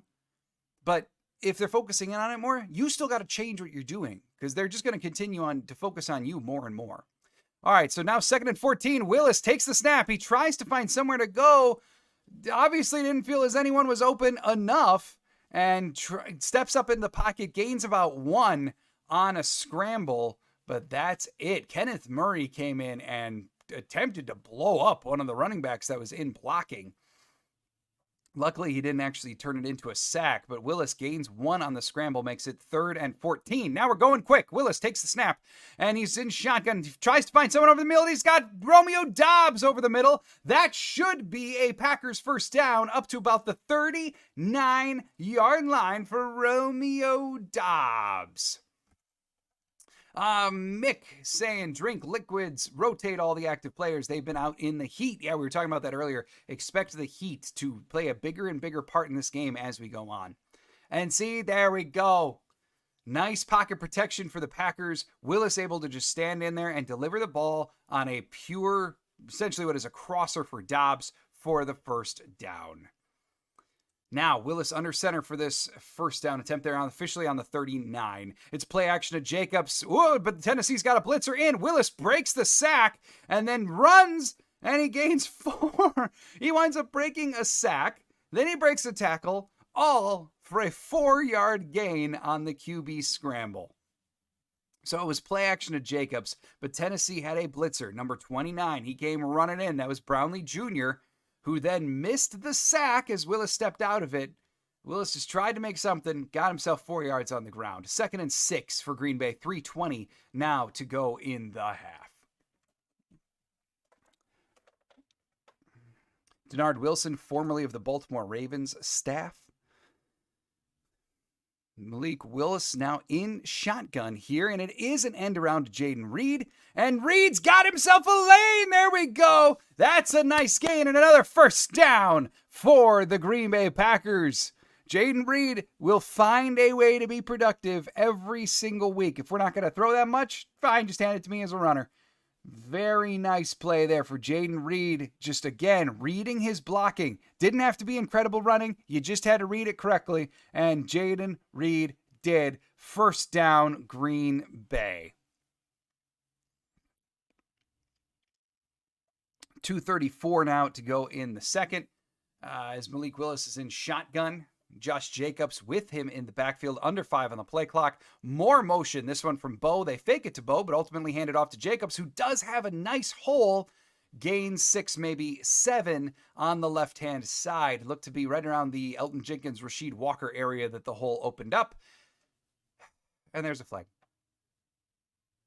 And it's an illegal shift. Okay, back it up. Back it up. Oh, Bo. The penalty's on Bo. Some kind of illegal shift from Bo to back it on up. Commando G-Man saying our wide receiver coach is better than your DB coach. Great blocking. There's a reason Green Bay prioritizes dudes who can block at wide receiver, for sure. It was nice to see, too, like Dobbs getting in on it. Very good stuff. 1st and 15 now. Green Bay with the ball at the 47 of Tennessee. Willis in a modified shotgun, like a step higher than shotgun traditionally is. Jacobs in the backfield with him, and it doesn't really matter because we've hit the 2-minute warning. I say that then penalty on 1. Yeah, right. But it was for a shift. It wasn't for anything blocking related. Also, Christian Watson throughout the first 2 weeks of the season happens to be PFF's 3rd highest rated run blocking wide receiver. And when asked about it, Watson basically said, like, yeah, no, I don't care that I'm not getting catches. I'm helping the team win. The most non-diva-ish wide receiver room ever. But all of them. Christian Watson at North Dakota. That was a big part of his reputation at North Dakota, was you've got this ultra-athletic freak who is so fast, so big, and he winds up blocking all the time because that's what we do at North Dakota is we run a lot. All right, so Watson got his chops there. He learned how to block, and he's doing it in Green Bay. Dobbs has become a significantly more capable blocker. He entered the league as probably the most questionable of the bunch, but he can do it. He's getting better and better at it. Bo Melton, ever since he was elevated to the active roster in the midpoint last year, was actually their highest graded run blocking wide receiver throughout the second half of last year. He can absolutely do it. Then you've got guys like Malik Heath, who's active for today. We all know what he can do. And Dontavian Wicks is absolutely no slouch at it as well. They prioritize it, and it shows. All right, Chris saying, whenever there's a flag, John, you're like the non-aggressive side of me when I play Madden. I turn to the left and right and throw up my hands with a few soft Madden words sometimes.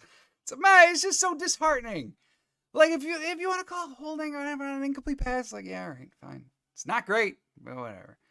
But for the Packers to actually be productive in the run game and then get flagged and have to break, come on. I'm not going to be angry about it because the Packers are screwed up and I'm not going to be mad at them. But come on. Big Al saying maybe the Titans shouldn't have gotten rid of Malik Willis. Right?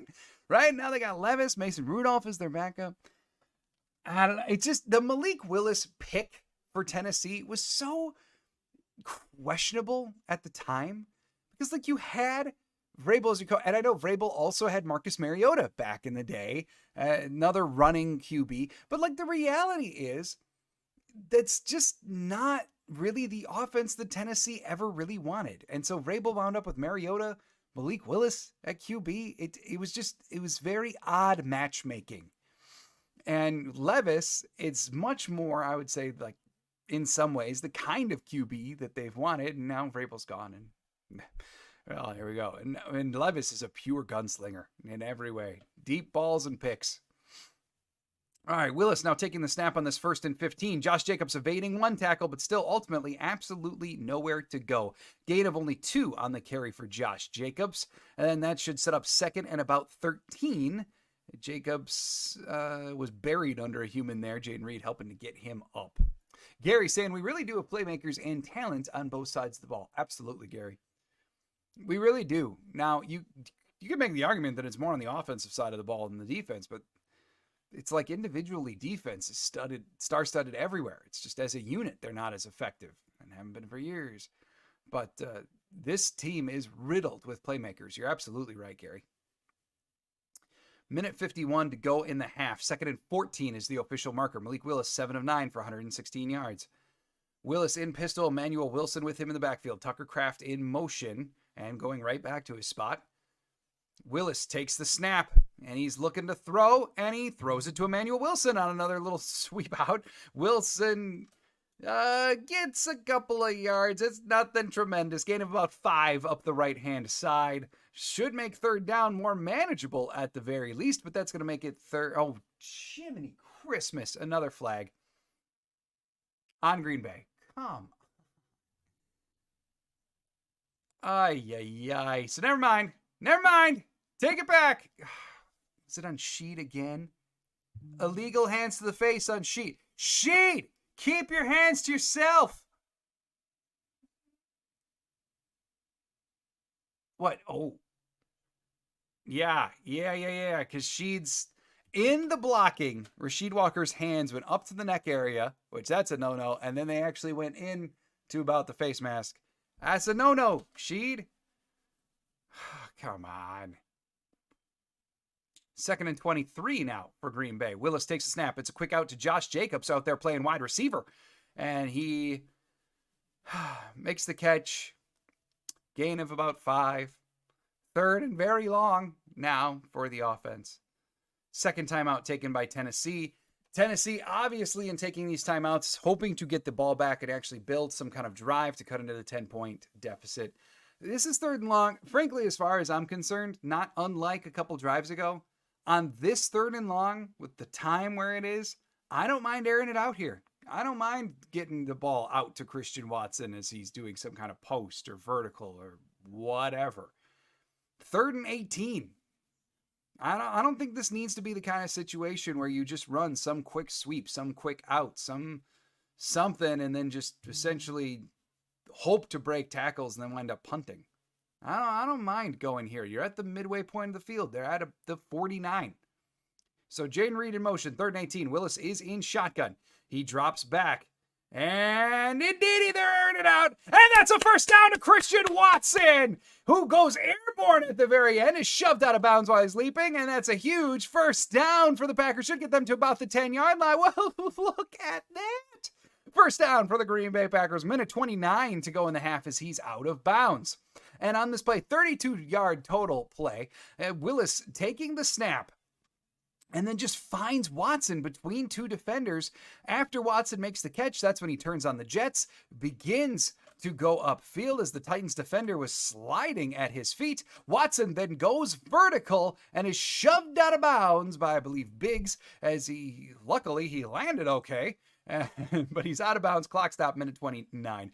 Play clock ticking down now. Willis takes a snap, hands it off to Emanuel Wilson, who is shut down, running up the middle. Gain of nothing, absolutely nothing on a carry up the middle. Makes it 2nd and 10 as time is ticking down. 2 catches, 67 yards for Christian Watson now. 30 seconds to go in the play clock, minute 10 to go in the half. Very, very nice play there, as Gary says. Very nice. Commandos saying, let's just get to 3rd and long every play. Right, that's when everything just opens up. It seems to be working okay today. Willis now an empty shotgun. 3 receivers off to the right, one of them being Musgrave in kind of a tight slot. And then 2 off to the left. Willis, it's a keeper! And he takes it and runs upfield, gains about 6. That might have been a designed QB keeper, because Willis, he took the ball down real quick and then tried to run it up. Play clock and game clock now matching, 30 apiece on each. 3rd and 3 for Green Bay. They do still have 2 timeouts. They don't have to be in a huge rush here to try to build something. Tennessee only 1 timeout, but now, and I do think that's a timeout. Game clock is stopped at 25 seconds. Yes, it was Green Bay's 2nd timeout, so now each one for remaining for each team. 3rd and 3 when we're back from the timeout. Flats Mac, what's up? Saying Malik looks better than Jordan. Hey, whoa. What? More efficient? Yeah, I can give that to you. But the Packers are running even today, they're still running a very condensed playbook. I think if you ask the Packers, would we rather have our franchise QB or this? I think they're going to go with Jordan Love. But, hey, I could get more efficient. I mean, he's got 2 incompletions again. Had only 2 incompletions last week. That is really, really good to see. Flatsmack, Malik Willis, Yes, that 1,000%. Absolutely. Give him a little goat costume. All right, Malik now taking the snap on 3rd and 3. He's looking. He's got nowhere to go. Now he's aiming to run, and he's brought down. Okay, so Malik, if you're going to pull the ball down and run, you'd need to have a lane to do it in. And that was very reminiscent of the sack he took earlier, where he pulls it down to run, and then there are no lanes for him to run in, so down he goes. So 3 seconds to go in the half. The drive ultimately stalls. It's going to be 4th and 5 now. And, I mean, you could see he's rolling out to the right, trying to find someone open, and there really was not a lot there. If you're looking on the telecast, I mean, you could make the argument that maybe he should have dumped it off to Tucker Kraft, but not much going other than that on that side of the field. So Narv and the special teams bunch now out for a field goal attempt. 3 seconds to go in the half. This should end the half. But another chip shot field goal for Narvison. Snap, hold, kick, up, good. Makes it 20-7 Green Bay. Gary, that's better than turnover. 1,000%, Gary. Absolutely. You like him being careful with the ball. And I got to adjust this here to show the score again. 20-7 for your Green Bay Packers. Goodness gracious. The offense doing some work. The only thing I'll say is now as we get ready for the half, I said in the previous show, I really don't want this to become a game of field goals. Because one, I have more faith in Folk to hit all of his field goals than I do Narvison. And I don't think that's unreasonable. But two, Green Bay has been kind of putrid. Like they were 27th in the NFL coming into this week in terms of converting red zone opportunities into touchdowns. And today, that hasn't really been a lot better. As you can see, both of those field goals for Narvison have been chip shots from 10-yard line or closer. And that is less than ideal. You want those opportunities to be touchdowns, especially when your offense may be fairly limited. I know it looks fantastic, but it is still fairly limited. So that's a little concerning as we get into the second half. If Tennessee can come out swinging, get a quick touchdown, this game looks drastically different. So these chances, if this game falters, if it begins to not feel so good in the second half, we may point to those couple drives and be like, those are the ones that they've got to start punching in order to really round out this performance. The Mick penalty comparison is Green Bay playing sloppily. Ultimately, no. Rasheed Walker, yeah, you could make that argument. The offsides from Preston Smith in the first quarter, that was pretty disheartening. Kenny Clark with an offsides as well, although he was trying to blame it on the Titans O-line jumping early. But the big penalties happen to be coming from Sheed. He hasn't stopped committing them. Gary saying we have a kicker. LOL. Hey, we agreed, Gary. We agreed because we've done this 2 weeks now, and each time we've started saying we have a kicker is when he misses a kick. So Gary, it's halftime. We're all safe. This is a safe space. But no, we're not doing that this week, Gary. Flight Risk saying great half by the Packers. Second half, the defense needs to bring this home. Yes. And really, since that first drive, the defense has been substantially better. Even take out the pick 6 by Jaire. This has still been a much better performance outside of that first drive for the defense. They need to keep it up. We still could even see a better defense than even what we've seen the last couple of drives. More impactful, I would argue. Offensively, though, like I was saying, just you got to start converting some of these red zone chances into touchdowns. They just eventually that's going to catch up. And I'm not saying it will be this game today. Eventually, though, that's not going to work. Flavor is saying, agreed, great run defense. Yes, that they absolutely have been. Scott, at least Carlson's gone. John's, but hey, why you got to throw it on the end, Scott? Why you got to throw that last parentheses on? I might have had a Carlson agenda, but it's done now. Now we're part of the Narv and the special team bunch. All right? Leave it alone, Scott. All right, let's run down the stats for you here in the first half. All told, Malik Willis, 9 of 11 for 158 yards. Malik Willis, 6 carries for 73 yards and a tutty. Jaden Reed, 2 carries, 19 yards. Emanuel Wilson began to find some seams there, 4 carries for 17 yards. Josh Jacobs, ultimately disappointing. I don't love how they're using him, but 7 carries for 11 yards. On the receiving side of things, Christian Watson, 2 for 67. Jaden Reed, 2 for 39. Tucker Kraft, 1 for 21. Romeo Dobbs, 1 for 18. And then Jacobs, 1 for 5. Wilson, 1 for 5. Musgrave, 1 for 3. On the Tennessee side of things, Will Levis, 7 of 10. However, one of those incompletions was the pick 6 by Jaire. So he's 7 of 10, 66 yards, 1 touchdown, 1 pick, and he's taken on 1 sack. Malik Willis has been sacked 3 times, in case you're wondering. By the way, Malik Willis's quarterback rating, 118.8. Will Levis's, 81.7. Running the ball, this is what you're talking about here. Tyjae Spears, 2 carries, 7 yards. Tony Pollard, 4 carries, only 7 yards, a 1.8 average for Tony Pollard. Catching the ball for Tennessee, Josh Weil has got 2 catches for 30. Tyler Boyd, 2 for 21. Conquo, their tight end, 1 for 8. Hopkins, 1 for 6. And then Nick Vannett, 1 for 1, but a very impactful 1 for 1 as it was the touchdown play. Leading tackler for the Packers is Isaiah McDuffie with 4. And Kenneth Murray for the Titans with 6. He's also racked up 2 sacks and 1 tackle for loss. So there you have it. That would be the statistical catch-up for half number 1. Green Bay, with their 20-7 lead, is currently sitting at an 83.1% chance to win.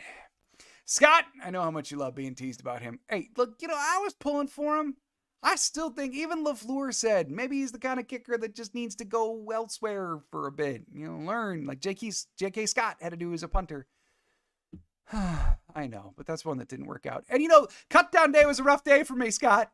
You know that, because they also got rid of Anthony Johnson Jr. Let's just reopen all the old wounds. Big Al, I feel like in the game we should have more sacks and more pressure on Levis. Totally agreed, Big Al. I would say, ultimately the defense is playing better the last couple of drives. But if I had to point to one thing that's being disappointed is Will Levis. Yeah, he's thrown a pick 6. But anytime he's dropping back, he's looking fairly comfortable and he's got time. The thing with Levis is his stats plummet when he's over 2.5 seconds, right? Not if it's 2.5 seconds and it's perfectly clean. The 2.5 seconds has to happen because he's dancing, moving the pocket, whatever. And that's not what they're doing today. He's got time and it's not great. Eric saying, I wonder if the Titans realized that they got fleeced on the 7th round pick for Willis yet. They should. They wanted to go with Mason Rudolph, and Rudolph's been productive before for Pittsburgh. He's not. You don't look at Mason Rudolph and say that that's a god awful backup QB, but Malik, he's showing some things for sure. Oh hey, join us, won't you? If you let me in. I suppose. Hello. Hello. So Green Bay's up 27. Woo. I know. It's a good thing to come into. It is looking good. Sword of the Spirit saying, let's go, Willis. Again, only 2 incompletions. Miserable Goat saying, looking good while Love is resting. Yes. Yeah, I said it too at the top. I think they're using the same rationale on Jordan Love that they used with Aaron Rodgers. And that is, you may play slightly banged up unless we believe that you going out there would put your injury at further risk. If you take a hit, if it can get worse, if we believe that if you take the wrong thing, you're going to miss more time, etc. Whenever Rodgers played hurt, it was kind of under the guise of like, well, the injury's not really going to get worse. You just got to play through it. And then he would go out there slightly hampered, whatever. Love, I think they're really looking at and being like, yeah, if you're out there, you could do some more damage, so you need to sit until you're good. I would, after a full week of practice this last week, and now coming up over the course of this next week, I would anticipate Love is going to practice regularly again. I would think against Minnesota next week, we would see him back. Kevin Kevel saying can't watch the game, was going to wait till over, then use NFL Plus, but gotta support my favorite YouTuber. So we winning. Oh, we winning, Kevin Kevel. It's nice to see you here, my friend. We winning because it's 20-7. Packers winning handedly thus far. Malik Willis doing a superior version of what he did last week. Only 2 incompletions thus far. If you wanted to find a knock on Malik Willis at all, it's the fact that at times he pulls down the ball to run and then tries to find somewhere to run, and then there is nowhere to run. Maybe he should have just thrown it away. But ultimately, he's got 73 yards rushing, 158 yards passing. He's looking great, no doubt about it. Sword of the Spirit saying, dude, Love can sit in this tub for a couple of weeks as long as Willis plays like this. It is highly efficient right now on the offensive side of the ball. No doubt about it. The game next week is a home game against Minnesota. By the way, no watch party. Reminder. Said I'd say it a couple times. There it is. But it is a noon game again. Minnesota at home next week. I gotta believe with it being a divisional opponent, another week of practice for Love. I think next week is the week. But they're humming. They're humming. Chris Hand. Hey, Claudia. Hello. Gary. Ladies and gentlemen, the future Mrs. Delray and current better. Oh, Gary. Gary, that started out so nice. And ended not as nice. Miserable Goat. Wouldn't mind another 2 or 3 interceptions, though, but I'm not greedy. So I don't agree. But 1,000%, man. What I want to see most out of the defense, pressure. I want to see them rack up some sacks in the second half, especially with Tennessee down by 13. Tennessee eventually is going to have to come out swinging. They're eventually going to have to come out like firing the ball down the field because they haven't really done that much. That is when we better see Green Bay's pass rush beat this offensive line. And if we arrive to the end of this game, even if Green Bay wins handedly, of course we'll be happy about that. But if we need to find some flaws or some reasons for concern, and by the end of this game, the pass rush still doesn't really get home, then there's going to have to be some conversations about what's going on here. And so I was saying, or sort of the Spirit saying, you real cheeseheads? Us? Yeah. Born and raised, man. We reside in Wisconsin. We're natives to this, my friend. Kevin Kevel saying, wait, QB2 leads the NFL in passing and rushing at the half? I can't wait to post a rewatch. Yeah, he's looking good. Now, I'm not going to say he's like the second coming, but no, he's looking phenomenal. The offense is incredibly efficient to this juncture. Willis is breaking tackles. He's broken sacks. He even is delivering a couple of deep balls to Watson. It's the offense right now looks tremendous. The one thing I got to say about the offense, stop running it up the middle. Those are the plays that aren't working, and that's just not working. Let's see. Going back to work. Keep up the work. Thank you. Thank you for being here, man. I agree. Let's see. Sword of the Spirit, where are you from? We are in Sheboygan, my friend, about an hour south of Green Bay. Malibu of the Midwest. That's true, too. Dead middle of Milwaukee and Green Bay. That is where we reside. Sword of the Spirit, I'm from the Delta. Oh, okay. Nice. Yes, we have been there a few times. Gary, I grew up in West Allis, born a Packer. All right. Yep. Actually, one of my favorite sports shops run by Brian Boyer happens to be down in West Allis, E5 Sports. Go check it out. Sword of the Spirit. Oh yeah, der Sheboygan. Oh yeah, that's us. That's us. Flight Risk. I'm from Milwaukee, but live in Appleton. Okay. Nice. I got to tell you, I lived in Appleton for a stretch during college. Loved Appleton. Loved it. If we didn't have family and everything here, that is probably the city that I would circle to go right back to. Captain Kebble's Giants beating the Browns by multiple scores so far was not on my bingo card. No. The Browns are just, man, they're down and out. But you love to see it because, yeah. Yeah. All right, I do want to go back to this. It happened a long time ago, but Big Al asked me a question that I said I would get to at halftime, and I'm not a liar. So, Big Al, here's your question. If you wouldn't mind reading that, please. Name one former Packers on offense and defense ever since the 2000s who would help this current Packers team. All right, so offensively, got to go with, give me David Bakhtiari pre-knee injury. Give me the 5-time All-Pro. Rasheed Walker, to this point, I'm still a Walker believer. Would love to see him continue to blossom. He's still a young left tackle. But, man, these penalties got to stop. These are drive killers. And even then, like his pass blocking ultimately has been fine throughout the first 2.5 weeks. But run blocking's kind of left something to be desired as well last couple weeks. So if they could lock that in, keep all the running backs, keep the QB, keep everything around them, give me an all-world left tackle again, yes, that would be mighty helpful. Defensively, since the 2000s, I mean, one easy answer would be like Charles Woodson, right? But their secondary, doing pretty okay overall. Give me Clay, but put him on the inside. Remember that one magnificent year where the Packers like just had no inside linebackers and they had Clay play inside and he was shockingly effective. Like he just switched. It was so seamless. He just learned a new position, went out there and did it well. He was producing sacks even from inside linebacker. Even in a 4-3, we could use that again. 100%. So I guess those would be the two answers that come to mind. All right, here we are for the kickoff. I will get to the rest of the comments in just 1 second. But Narveson with the kick, and it goes to about the goal line, it appeared. But a return for Tennessee. That's what we like to see. It only gets to about the 27-yard line on the return, and there's a flag. Lord bless it. Why? Why? Why are there so many? Can just one be on Tennessee?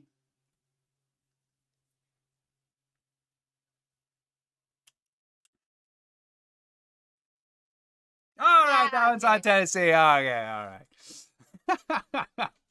Good deal. Flag's been flying today on Green Bay. Yeah, not ideal. That is. I think that's Tennessee's first penalty, actually. So we've had a few offenders. Let's see here. All right, so Levis under center, 1st and 10. Levis taking the snap from the 15-yard line now following the penalty, and he floats it over the coverage, completes it to a tight end, who Jaire pushes out of bounds just short of the first down. That one going to the touchdown receiver earlier, Nick Vannett, the big tight end. Let's see. Chris saying, once again, going back to the running QB topic, I love it. It just opens up so many doors for play action, deep passes, etc. Willis, that dude, but that type of offense.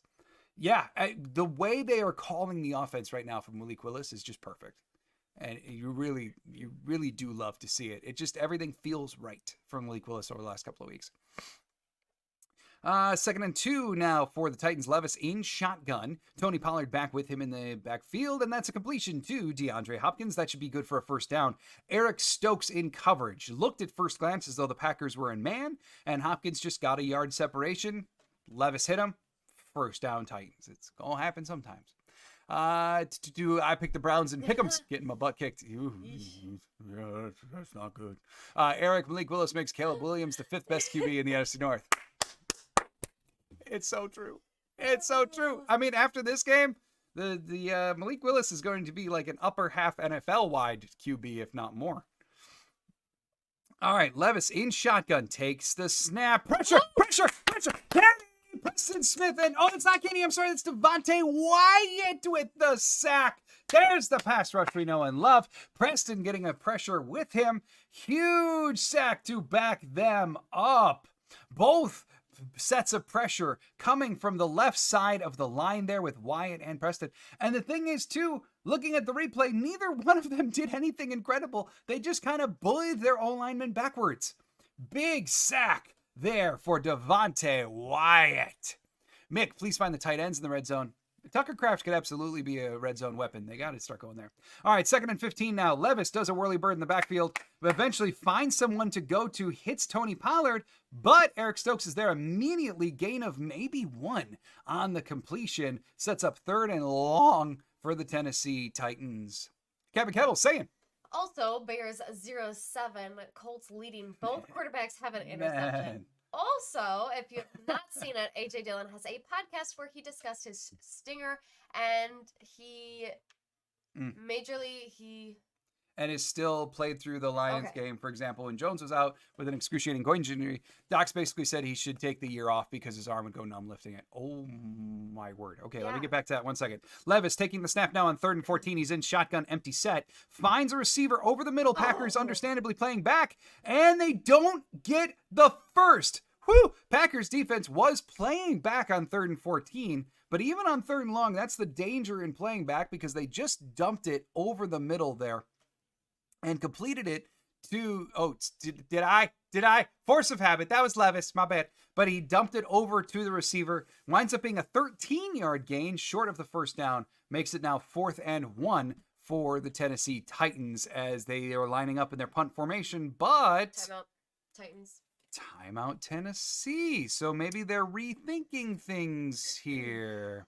Oh, you said Willis. Oh, okay. Whew. All right. I do a lot of talking. All right. I was so close to perfect. Let's see. Solar Miner, Barnett. Oh, that would be your addition. I mean, makes all the sense, right? I could completely get with that. If you're looking for one area of the defense that we could use an infusion of some good, yeah, I'm with you on that. Kevin Kettle's wait, Jaire was the first 6 pick. Yeah. Oh, and that's correct. Yes, I think that was actually the first pick 6 of his career earlier. Now that you mention that, I do believe that that's correct. Yes. In terms of the AJ Dillon stuff, I saw it was out there. I haven't watched it yet. I kind of have that feeling like there was a lot of talk about like injury settlements and him going elsewhere. With him still being around the locker room, with him still showing up on sidelines for home games and stuff, it feels an awful lot like Dillon truly is taking the year off, and we're not going to see him play anywhere this year. And then I wouldn't be shocked at all if Green Bay re-signs him again, just being honest. 4th and 2 for Tennessee, and they are not going to punt it. This is their moment. Will Levis now in shotgun, empty set. He's got, they're bunched up on the right side. 4 receivers off to that side, and stop everything. Stop everything. Why? And that's going to be another timeout. Timeout, Green Bay. So Matt LaFleur, Jeff Hafley did not like how they were lined up for that 4th down conversion attempt, and we will be adjusting. So first the Titans lined up for a punt. Then they took a timeout, and they brought out their offense. They decided to go for it in spite of still being on their own side of the field, trying to play catch up in this game. Well, then Green Bay didn't really like the alignment or something, so they take a timeout. All right, so at the end of all of that, it still is 4th and 2 with 11:44 to go in the 3rd. As sort of the spirit says, just get on with it. Right? Someone do a thing. It's 2 yards. All right, so Titans. Make it or you don't. Titans are going for it. Green Bay's defensive line is bunched up on the line. 4th and 2. Levis under center. Titans in a very condensed formation, but they do have motion. 15 going from one side to the other. It's play action. It's play action. Levis going to jump for it. No! He is stopped at the line of scrimmage by those two, by Isaiah McDuffie and Quay Walker, the two much maligned linebackers for the Packers over the last couple of weeks, making a play, stopping Levis at the line, and Tennessee blows it. Green Bay going to get the ball back on their side of the field. McDuffie and Quay combining on that tackle attempt. A gamble that does not work for Tennessee at all, as Green Bay is now going to take over with the ball. And they're going to be darn near field goal range already, which even if Green Bay gets a field goal on this drive, you're now taking that lead and expanding it to a much better situation. You're taking that lead and pressing it up to 16 rather than 13. So Gary saying, yes, beautiful stop by McDuffie and Walker. All right, so about 11:38 to go in the third. Win tracker now has us at 91.3%. Still too many for Tennessee, but here we are.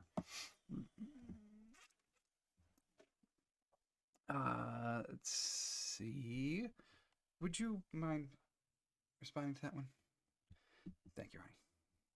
All right, so ultimately now, wow, really, frankly, I'm kind of surprised. And not just in Tennessee, like going for it there. I'm surprised in how they went for it.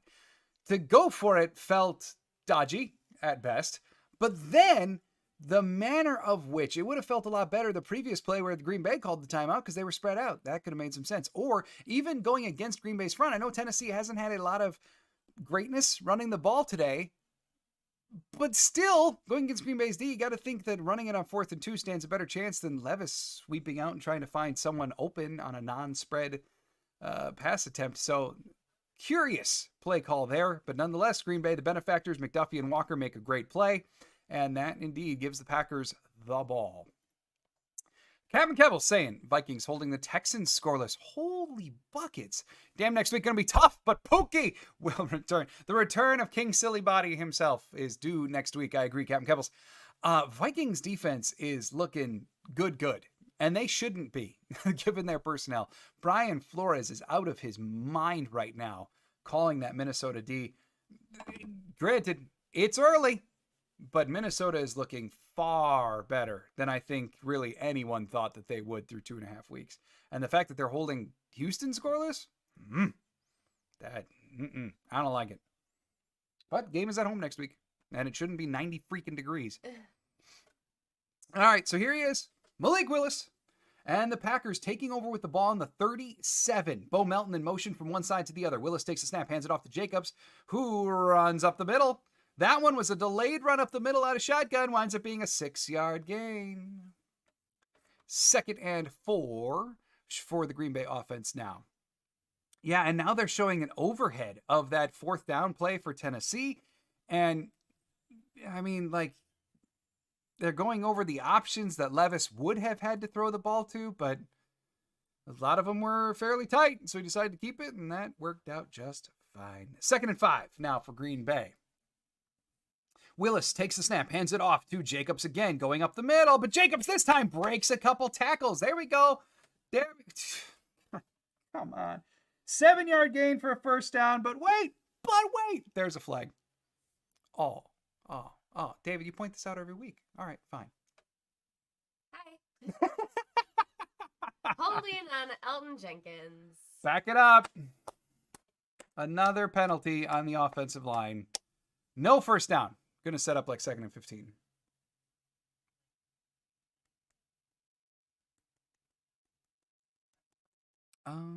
Yeah. I think that's good.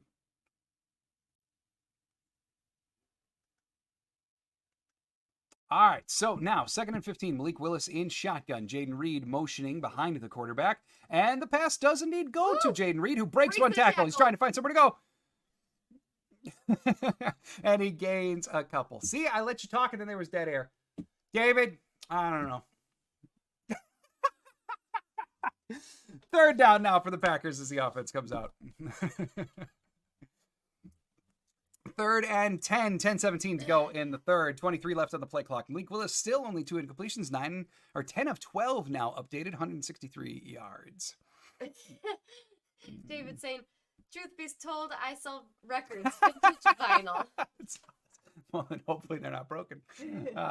Malik Willis in shotgun now for 3rd and 10. You got to at least get a field goal here. Ooh, that might have been tipped. Pass. It also might have been caught. But as the arm was moving forward for Willis, the ball came out at a very odd angle. Was it tipped? Nope. Just a weird kind of almost sidearm there for Willis. But Jaden Reed made the catch. It did not touch the ground. So not a 1st down, though. Still 4 yards to go. Yeah, so Narvi and the special teams bunch now out for the field goal attempt. Narvison 2 for 2 thus far on his attempts. Gary, you said it at halftime. If you misses this one, it's on you. I don't want to watch. By the way, pregame, he tried from 61 pregame, and he hit the upright. From 40. Nope. Hard right. Gary. Gary. Gary. Oh, there's a flag. Maybe we'll try it again. Let's see if we do have a kicker. So the kick went up and it faded right. It would be a miss, but now we got a flag. Titans does not look happy, so I'm assuming it's going to be on them. 4th and 4. If it's really any kind of penalty, it's going to be a first down for Green Bay. Come on. Come on. Narveson staying out there on the field. Yeah, if this stands or if the penalty's on Green Bay, like it is a missed field goal. He missed it to the right from his 44-yard attempt. But the stadium is just waiting. Holding on the defense. So that is going to be a Packers first down. Forget that missed field goal. It didn't happen. Narveson's still perfect on the day. Record, so holding on Jeffrey Simmons on a field goal? What did you do? Where even is he in the line? There he is. Okay. Oh, he's like pulling on somebody's like helmet. Oh, I didn't catch it. Okay. Yeah. All right. Well, take your word for it. Holding on the Titans gives the Packers an automatic first down. Gary, You're saved. You're saved, Gary. Yeah, he was like basically trying to pull the helmet off of one of the linemen of the Packers. Oh, yeah, you can't do that. Okay, so Malik Willis takes the snap now for first down, hands it off to Emanuel Wilson, who is run into by his own blocker being pushed backwards. Luke Musgrave a little slow to get up. I think he might have been the pushed one. Let's see that again on the replay. Oh, sure. Yeah, okay. So Luke Musgrave was coming from the right to the left. He was meant to be kind of a lead blocker in motion for Emanuel Wilson, and instead he got his boat rocked by the Titans Tennessee defender, who then pushed him backwards into a Wilson play stopped. Loss of 5 ultimately on the carry for Wilson, hardly his fault. Now, in the next play, Malik Willis takes a snap, whirly birds around, throws a completion to Emanuel Wilson. Wilson! Wilson! Emanuel Wilson gets into the end zone for what should be about a 25-yard touchdown on one of those, they've called him so many times, one of those running back sweep passes. Emanuel Wilson. Oh, he just looks defeated. Oh, he should be. They're down 26-7. All right, Willis, yeah. Malik. It's a fake end around a bow, but then Wilson off of his back feet throws it over to Emmanuel Wilson. Breaks the tackle. Beautiful. All right, Narveson, extra point. Kick up. Good. Narveson's good. Woo! Commando saying that's some hard fought. Yeah, it was. Yeah. I mean, there was traffic all over around Wilson. He broke one tackle. Then he had to read his blockers. But excellent read by Wilson. Nice pass from Willis off of his back foot. Huge touchdown for Green Bay that feels like it begins to shut the door here. 27-7. Ay.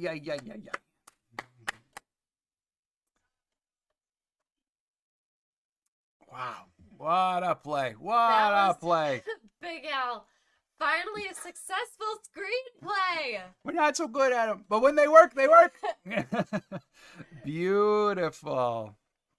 Malik Willis now 12 of 14 for 199 yards and 1 touchdown. Oh, and 6 carries, 73 yards and a touchdown. I will say this, okay, to extrapolate this to a bigger thought. I would hope that the Packers are beginning to, because Malik Willis has been shockingly efficient, right? Only 2 incompletions last week, 2 incompletions to this point this week. And it is still a condensed down version of the offense. They're not running the Jordan Love offense. But I do hope that ultimately, while they're still struggling in the red zone, the Packers are looking at this and saying, okay, how do we get this efficiency all the time? And that's what hopefully there's a few plays, a few things that they can take, even if Jordan Love comes back next week, that they can take from this version of the offense and move it into a superior version. Like maybe in the long run, this will completely pay off. That's what you can hope for out of this for sure. All right. Commando G-Man saying, so who started Willis on their fantasy team this week? Not I. Not I. In fact, I don't even think he's owned in our league. I honestly doubt it. I don't think so. anybody is. And then we got David saying, John, you and Claudia's reaction to that touchdown was priceless. It was it was exciting. Yes. Unexpected and exciting. Miserable Goat saying Musgrave couldn't block to save his life. Yeah, he got blown up on that one carry to Emanuel Wilson. The only thing I'll say about Musgrave is his blocking is better than it was last year. Just that's not really saying much, but it is looking improved. LaFleur has said the same thing when he's been asked about Musgrave too. But yeah, no, he's no Tucker Kraft, and he's not going to be. It's just what it is. Gary saying now we get after the quarterback. It's time. Agreed, Gary. Now you're up 20. Now seek and destroy. Janelle saying my power just came on. Yikes! Oh, Janelle, are you by chance in the band of storms? Whoa! Return for Tennessee. That one gets up to about the 32-yard line for the kickoff return. Janelle, are you down in? Like, I haven't been following the news a ton this week, but I know that there was some hurricane threats earlier this week and everything. Hope everything's okay with you, Janelle. Let's see. A good time to come back to the football game. True. We're doing good. Yeah. So we got Chris Hand saying that there should be a screenplay named after John. What is special is the Packer players blast all the defensive players all the way to the end zone. Yes, we could call it the John screen. I'm good with that. David's saying great teams cash in like this. Agreed. Levis under center now for 1st and 10. They've got the ball at the 32, and then he completes it to Ty J. Spears, the running back, who breaks one tackle, and he's got a lane there into Green Bay territory, and he runs all the way up to about the Green Bay 40 now on his simple completion. Ooh. I want to see that one again. It was play action originally. Then, yeah, he just followed Spears, dumped it off to him, and Spears made the play. Broke at least 2 tackles on that and gets into Green Bay territory before being shoved out by Xavier McKinney at the 40. Oh, Janelle, you're in Milwaukee. I'm sorry, I didn't realize that. Okay. Wynn knocked out about... Oh, wow. My goodness. Dang. Well, glad your power is back on, Janelle. All right. Let's see. Levis in shotgun now for 1st and 10. 7:32 to go in the 3rd. It's a handoff, this one to Tony Pollard, but Pollard nowhere to go. Xavier McKinney, Kingsley Enagbare did a fantastic job. If you're not watching the game, the best visualization for this is last week. Remember how Eric Wilson kind of stayed lateral with the runner, not allowing him to advance upfield, then tackled him? It was just like that, except not a QB option. Both Xavier McKinney and Enagbare ran laterally with him, boxed him in, made sure Pollard had nowhere to go. This sets up 2nd and 7 now for the Tennessee Titans. Levis under center now for 2nd down. Good. I'll just stop touching things. All right, play action now, and Levis throws over the middle. He's got his receiver. That would be D-Hop, and the Titans are going to get the ball at about the 23-yard line. Looked to be a completion in zone. Xavier McKinney, Javon Bullard, a whole bunch of Packers around him. None close enough to cover the ball. Come on, go seek and destroy. Come on. Malik Marino. Yeah, how apt. I mean, the efficiency is Marino-esque. Absolutely. And this was just a simple catch and catch by Tennessee. Like, even the angle that they're showing on the telecast now, Hopkins just ran to the spot in the zone where there were no Packers, and he turned around, and he waited. Sometimes it's just that easy. 3 catches, 27 yards for Hopkins now. Under 5 on the play clock. Levis in shotgun. Takes the snap. Looks to the left. Pressure. Pressure! And he throws over the middle. Incomplete. Attempting to get the ball into, I think Burns was the name on the jersey there. Incomplete. Pressure from Green Bay, at least on that one. Almost a sack. Xavier McKinney in there with the pressure as well, as was Preston Smith. Oh, and that even should have been caught. That should have been a completion, but the ground just popped that right on out. Kevin Keppel saying, so far, Jeff Hafley is get what you asked for. Yes. Although I know you weren't here the whole game. The pass rush, I want to see more. Then I'll be sold a little bit more. And quick pass there for Levis. Another completion to DeAndre Hopkins. Jaire was there. Quay Walker was there. But again, neither one in there enough to deflect the ball. Or I'm sorry, that one goes to Ridley, who looks a lot like Hopkins. Yeah. Even close jersey number. Jaire was there with Ridley. Yeah, okay. Jaire didn't cut back inside with Ridley. So third and very, very short now for the Tennessee Titans. They try a QB sneak, and Levis, all of Green Bay, is signaling that he didn't get it. But this is going to come down to where the refs put the ball down. Just a quick reminder for you, no quick thoughts after the game today. We got an appointment. We got to skedaddle too quickly for, wedding. And then no watch party next week. That is my annual game with my family to enjoy a game with my dad. So just a heads up. Shout outs and get outs, totally normal as scheduled tomorrow. All right, Dave, didn't stand him up. Stayed at the end Still of waiting. that pack. We're still waiting. And Levis, I mean, he got some good initial push and then was kind of pushed backwards. This is really going to depend on where they mark it. Oh, they gave him the to first. All right, so now we're in shotgun here. Levis takes the snap and he's looking to the left, throws to the left. That is completed to DeAndre Hopkins. Dang! DeAndre Hopkins just went full on bully to Eric Stokes. To even catch the pass, he had to hold off Stokes. Then he got it, continued fighting with Stokes, and gets into the end zone. Eric Stokes just got downright bullied. And that is the kind of play that is going to lose him playing time to Carrington Valentine, assuming health next week. Wow, he even tried to wrap up, and Hopkins just said, "Nope, no thanks." That's vintage DeAndre Hopkins right there. That's the kind of play he always used to make in Houston. Yeah. Dang. Haven't seen Great that play from Hopkins in a while, actually. Yeah. And the kick is good. And that cuts the deficit back down to 13, making the game 27-14 following the touchdown for Tennessee. Yeah, Hopkins just too freaking strong for Stokes on that play. Whew. Kevin Kebble's saying, I suppose I meant the getting turnovers both on downs and taking the ball away. Yeah. For a learning period, this defense isn't half bad for learning pains. Yeah. Yes, they're very, very much agreed. It's just that one element that then we can really buy it. But the turnover thing, that's working gangbusters right now.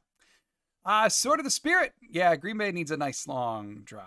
Take up some clock. Agreed. Very, very much agreed. We're sitting now with 5 minutes to go in the third. As comfortable as Green Bay ultimately should be in this game, 2 timeouts remaining for each team as well. A nice long drive here to, at a minimum, begin to go into the fourth quarter could be just what the doctor ordered to inch the door closer to being shut again. Just to give you a stat recap here, Malik Willis now still the leading rusher, although he hasn't run in a while, 6 carries, 73 yards. Under him, Jaden Reed, 2 for 19.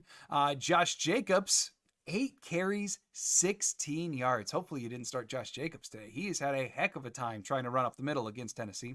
Emanuel Wilson, 5 of 12, but Emanuel Wilson making it count in terms of receiving, 2 catches, 35 yards, and 1 touchdown. What is very surprising is that we haven't seen Josh Jacobs more as a receiver. Only 1 catch for 5 yards for Jacobs. And I did detail the Jets last week. 42% of their passing yards went to their running backs last week when playing this Titans defense. We just had that great play to Emanuel Wilson on the last drive. Little surprised that we haven't seen Jacobs get those kind of play calls as well, especially considering Jacobs is not exactly an incapable receiver. So we'll have to see what they do now. In terms of the win probabilities, that did drop Green Bay down a little bit. We're now sitting at a 89% win probability for Green Bay. Sort of the spirit saying even a field goal would be good. Yes, I mean, that would make it a 16-point lead, which is technically a two-score lead, but ultimately it's going to feel an awful lot like a 3-score lead, even with a field goal here. And Stokes getting bullied from Miserable Goat. Yeah, yes, he did. DeAndre Hopkins just straight out muscled Eric Stokes. Sometimes it just be like that. And DeAndre Hopkins has made a career out of doing that. So, all right. 27-14, 4:55 to go in the third. Keyshawn Nixon back for the kick return. Kick is up. And Nixon, it flies over his head out of the back of the end zone. Nixon is not getting more kick return opportunities in spite of these rule changes. That's not cool. Sort of spirit saying, Screw their percentage. The Pack has this. oh yeah, still sitting Yes, pretty, right. 89%. I just think I'm it's interesting. saying, everyone's talking about Stokes getting bullied. I'm thinking about a funny cartoon noises during the contest. Wah, wah. Yeah, Chris Berman would have some things to say about that play. All right. Here we go. Malik Willis in shotgun now. Packers are taking over with the ball at the 30. Going to have to see how this O-line holds up. Christian Watson in motion from left to the right. Handing it off now to Josh Jacobs. Jacobs running again up the middle, gain of about 5 on this play. And there are words being had by a Tennessee defensive lineman who is chirping at somebody as his helmet came off. 2nd and 7. Only a 3-yard gain there officially for Josh Jacobs as Luke Musgrave leaves the field. And Tucker Kraft is questionable to return with a shoulder injury. That is less than ideal. So that may mean a lot more blocking Musgrave. Reading Although, is in motion. That's Tucker Kraft on the field right now. That's Kraft. Yeah. Fox, you're behind. That's not helpful. It was questionable if he would return. I do believe it's not questionable anymore as he is on the field. 3rd and 3 for Green Bay. He has returned. The questions have been answered. The Musgrave no longer has to be the lead blocker. All right, 3rd and 3, under 4 minutes to go in the third now. Green Bay does indeed need to take some time here. Whole lot of puffing going on by the D lineman and the O lineman for Green Bay. Willis in shotgun. Reed and Watson both near the slot. Ooh. Carry for Josh Jacobs. They're trying to get him outside, and there's just nowhere to go. He stumbled a little bit on the carry, and Tennessee just had too many defenders. 4th down now for Tennessee or for Green Bay. Disappointing to not even be able to take up the rest of the third quarter there. Man, as Minnesota is cruising against Houston, telecast showing that they're now up 21-0 over the Houston Texans. Minnesota's looking good. All right, Dan Whelan, the Irishman, the all-world punter, now set to punt this away to Jaquan Jackson, Tennessee's returner. And the punt is up. Oh, hey, there's a flag on a special teams play. Color me shocked. And Tennessee fair catches it at about the 10, but of course we'll see if any of this matters. Commando G-Man saying, not the play I would call. Yeah, I agree. Oh, LaFleur acting like that's going to be on Green Bay. Hopefully none of the kids out there are lip readers. False start. False start on a punt. Or no, illegal formation. I'm sorry. Illegal formation, not false start. Still, though, what did you do?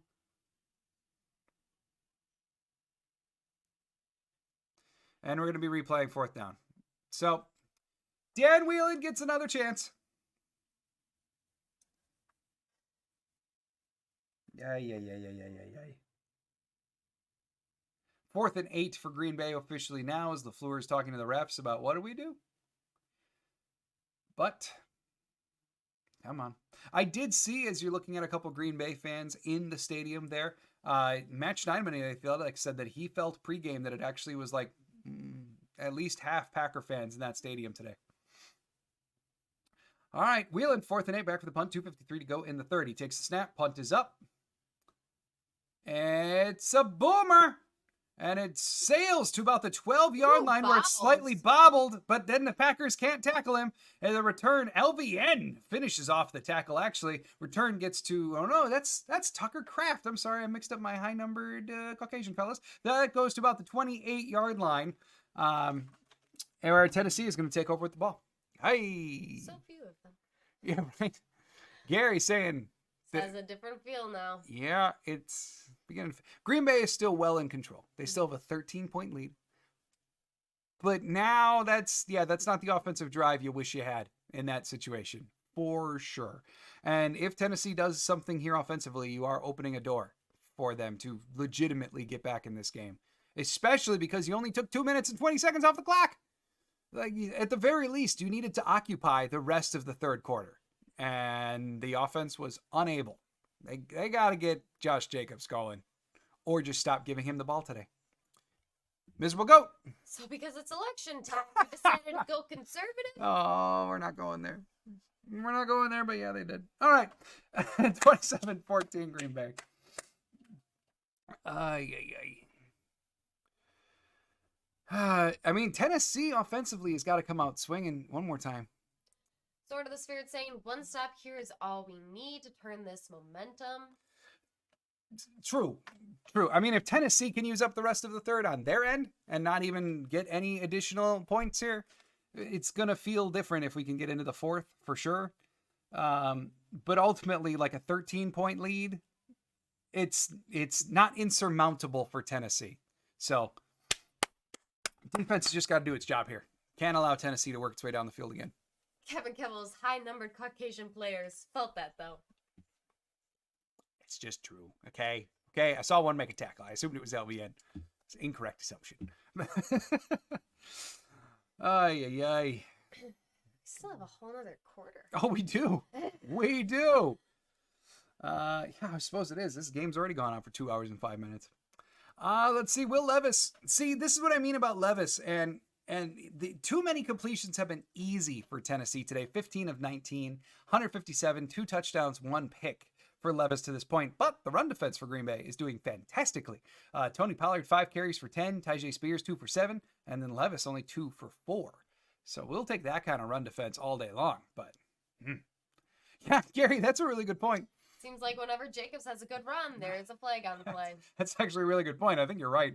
Anytime he's bursted for like 8 or 9, it's coming right back. And generally, it's been Rasheed Walker. Still, 96 degrees as the feels like. That's awful. Levis dropping back. It's play action, and he finds receiver. That's DeAndre Hopkins again. Jaire Alexander with the tackle, but Tennessee already with the ball up to about midfield following the 20-yard play. We got to stop making those easy. But, I mean, it's just like this play is kind of a great encapsulation of what's gone wrong at times with Green Bay's defense today. So, I mean, again, Green Bay appeared to be in some kind of zone. Hopkins found a spot, cut back to an opening because Jaire began to progress down the field with someone running a vertical, which was Ridley. And then Levis had time and easily delivered the ball to Hopkins. Simple play. First down now at the 49.5 for Tennessee. Levis takes the snap, hands it off to Pollard for a gain of about 5. So second and mid coming for the Tennessee Titans. 1:45 yet to go in the third as the clock becomes ever more important.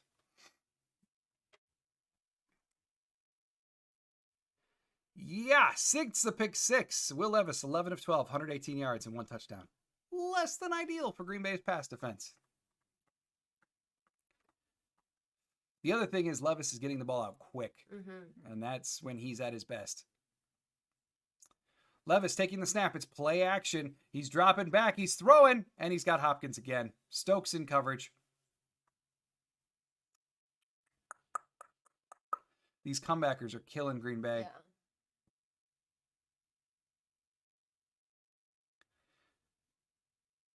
Stokes is tripping over himself. Oh, yeah, and the only reason that was a comebacker was because that's where Levis put the ball. But realistically, that wasn't the route.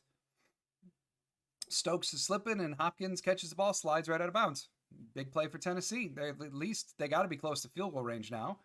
Yep, they're on the 31.5, so they are in field goal range. 6 catches, 73 yards, and a touchdown for Hopkins. Levis under center now for this new first down. Takes a snap, and it's play action again. And he's got time, and he finds... Oh, until it's dropped. I think he got it back. Yep. What? I mean, Green Bay didn't even knock that out. No, he just straight up dropped it. Weil caught the ball. He had it. He begins to cradle it. And then, and that's when it pops out. When he was beginning, the cradle process, it pops out. Xavier McKinney, who was right there, is just like, oh, dang. But Weil falls right back on top of it. So ultimately, Tennessee retains control. I wonder if they're going to call that a completion and fumble, in which case it's like a 2-yard gain, or it's an incompletion and nothing happening. Yeah. The more I look at it, the think I might that be incomplete, that he never completed the catch process. Yeah, they marked it incomplete. Yeah, okay. So 2nd and 10 now for Tennessee. 35 seconds to go in the third. While again, heading out. Still on the field.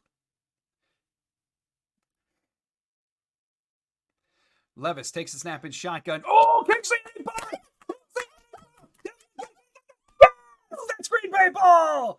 Kingsley Enagbare just destroyed Will Levis. And the ball came popping out, and LVN fights through his block to pounce on it. That should be Packer football. LVN and Enagbare, the depth rushers of the Green Bay Packers, coming up huge when they needed it the most. Now, Kingsley Enagbare, it looked... Oh, yeah! 78, why even bother playing? You're not even doing a freaking thing.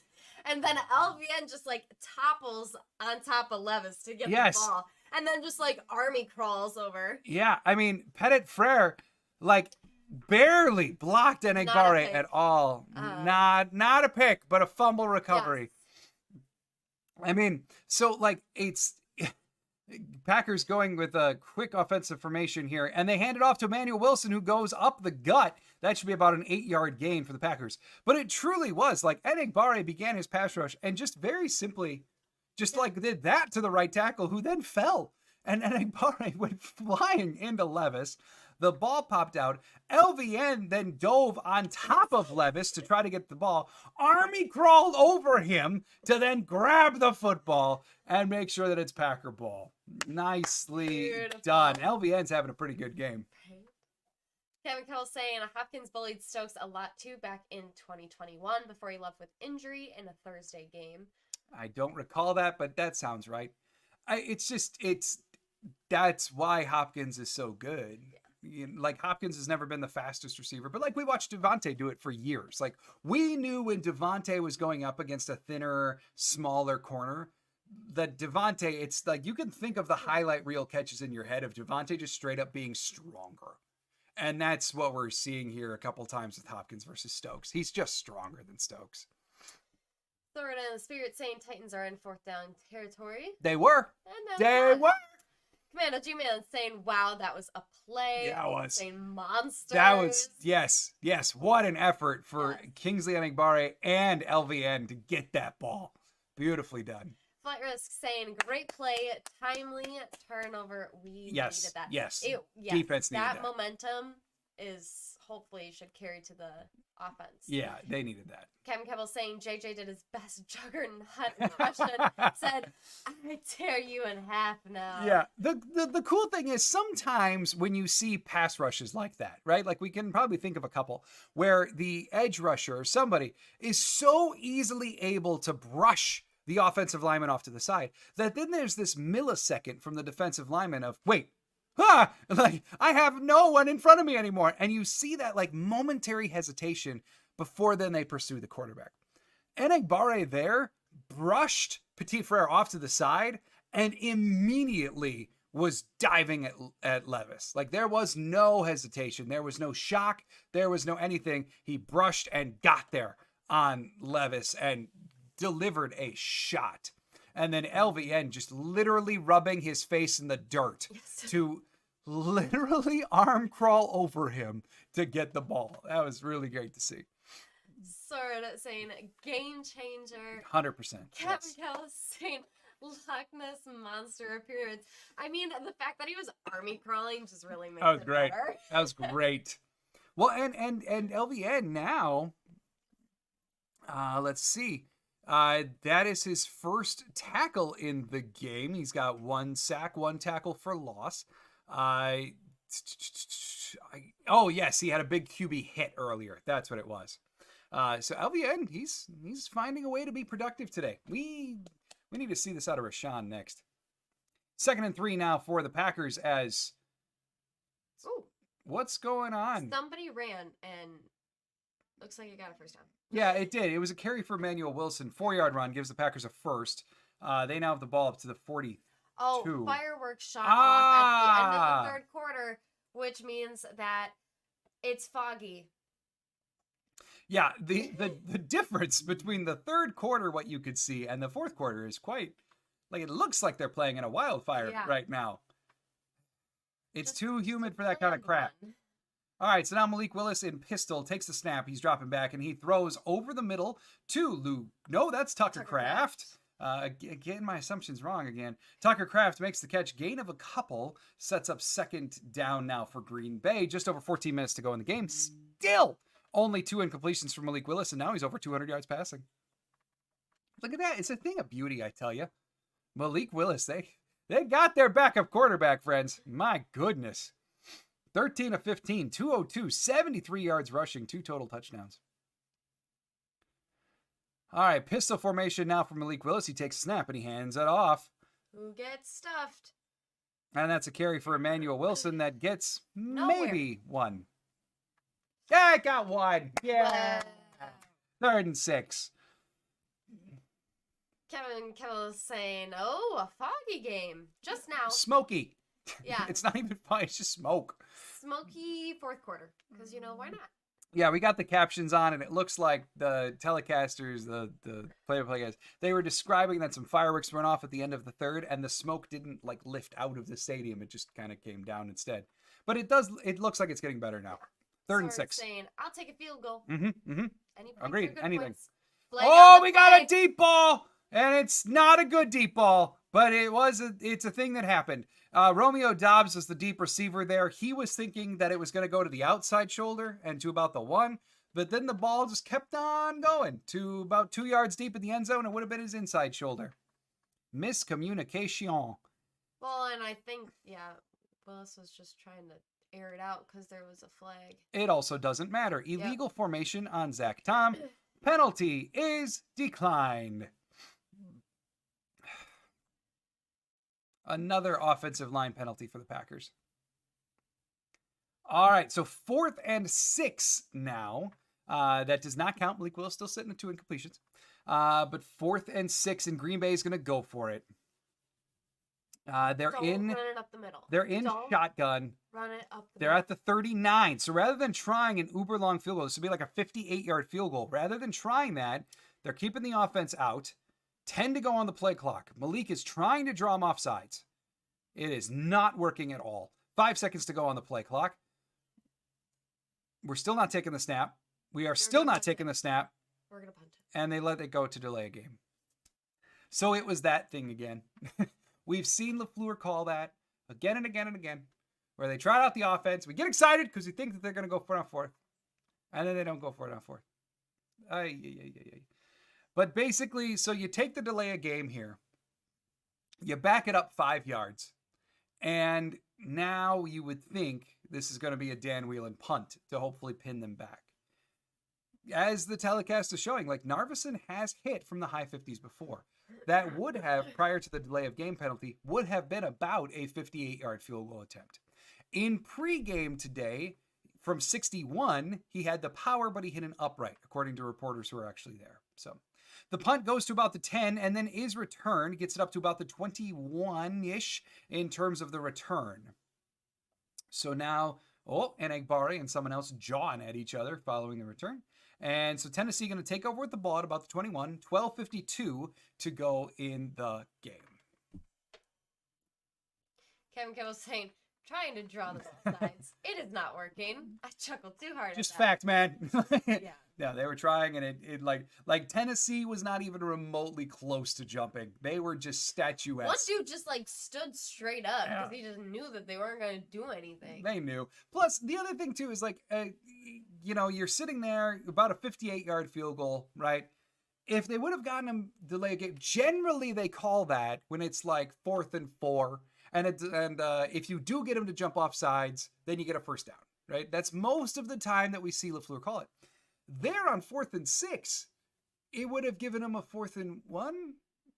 Maybe that prompts LaFleur to keep the offense to actually go for it on 4th. Maybe he was just that much more comfortable with a 52-yard field goal instead of a 57-yard field goal. Maybe they just wanted to back up Whelan 5 yards to give him a little bit of space. I don't know. Like, there's a bunch of different reasons why I guess they did it that way. But, yeah. Tennessee was not even remotely fooled by it. They were not moving. Okay, we're still sitting here 27-14. And curious.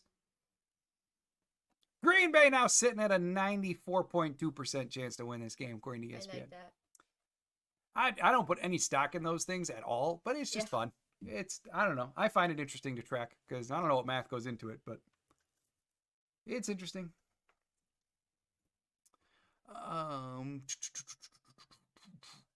Malik Willis now up to 3 incompletions officially. 13 of 16. Oh, not 2 weeks in a row, too.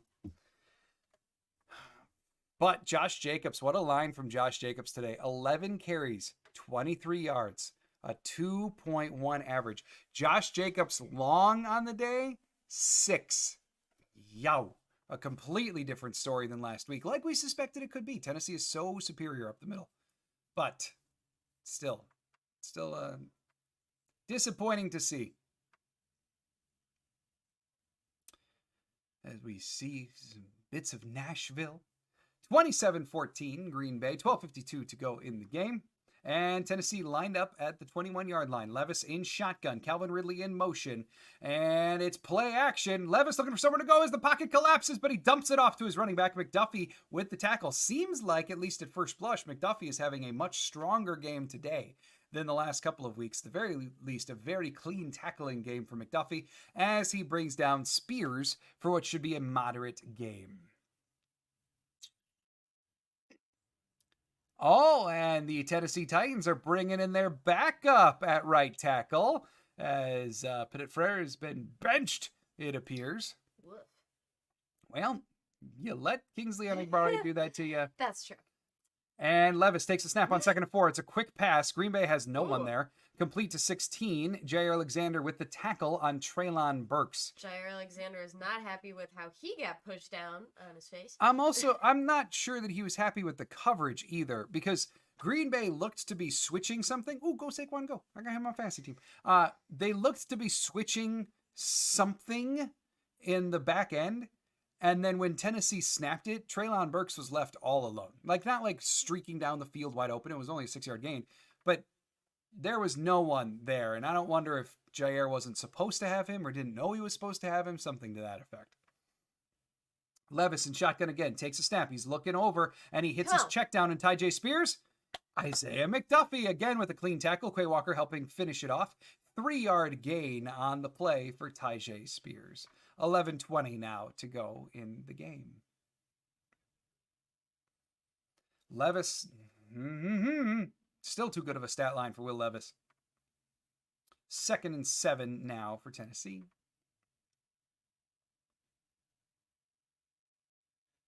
You know, that's the thing about Tennessee's running backs is they both can catch incredibly well. Tony Pollard made a living out of that in Dallas when he was the change of pace to Zeke when he first kind of hit up the scene. Tyjae Spears, known as a very good receiving back, part of the reason he was drafted.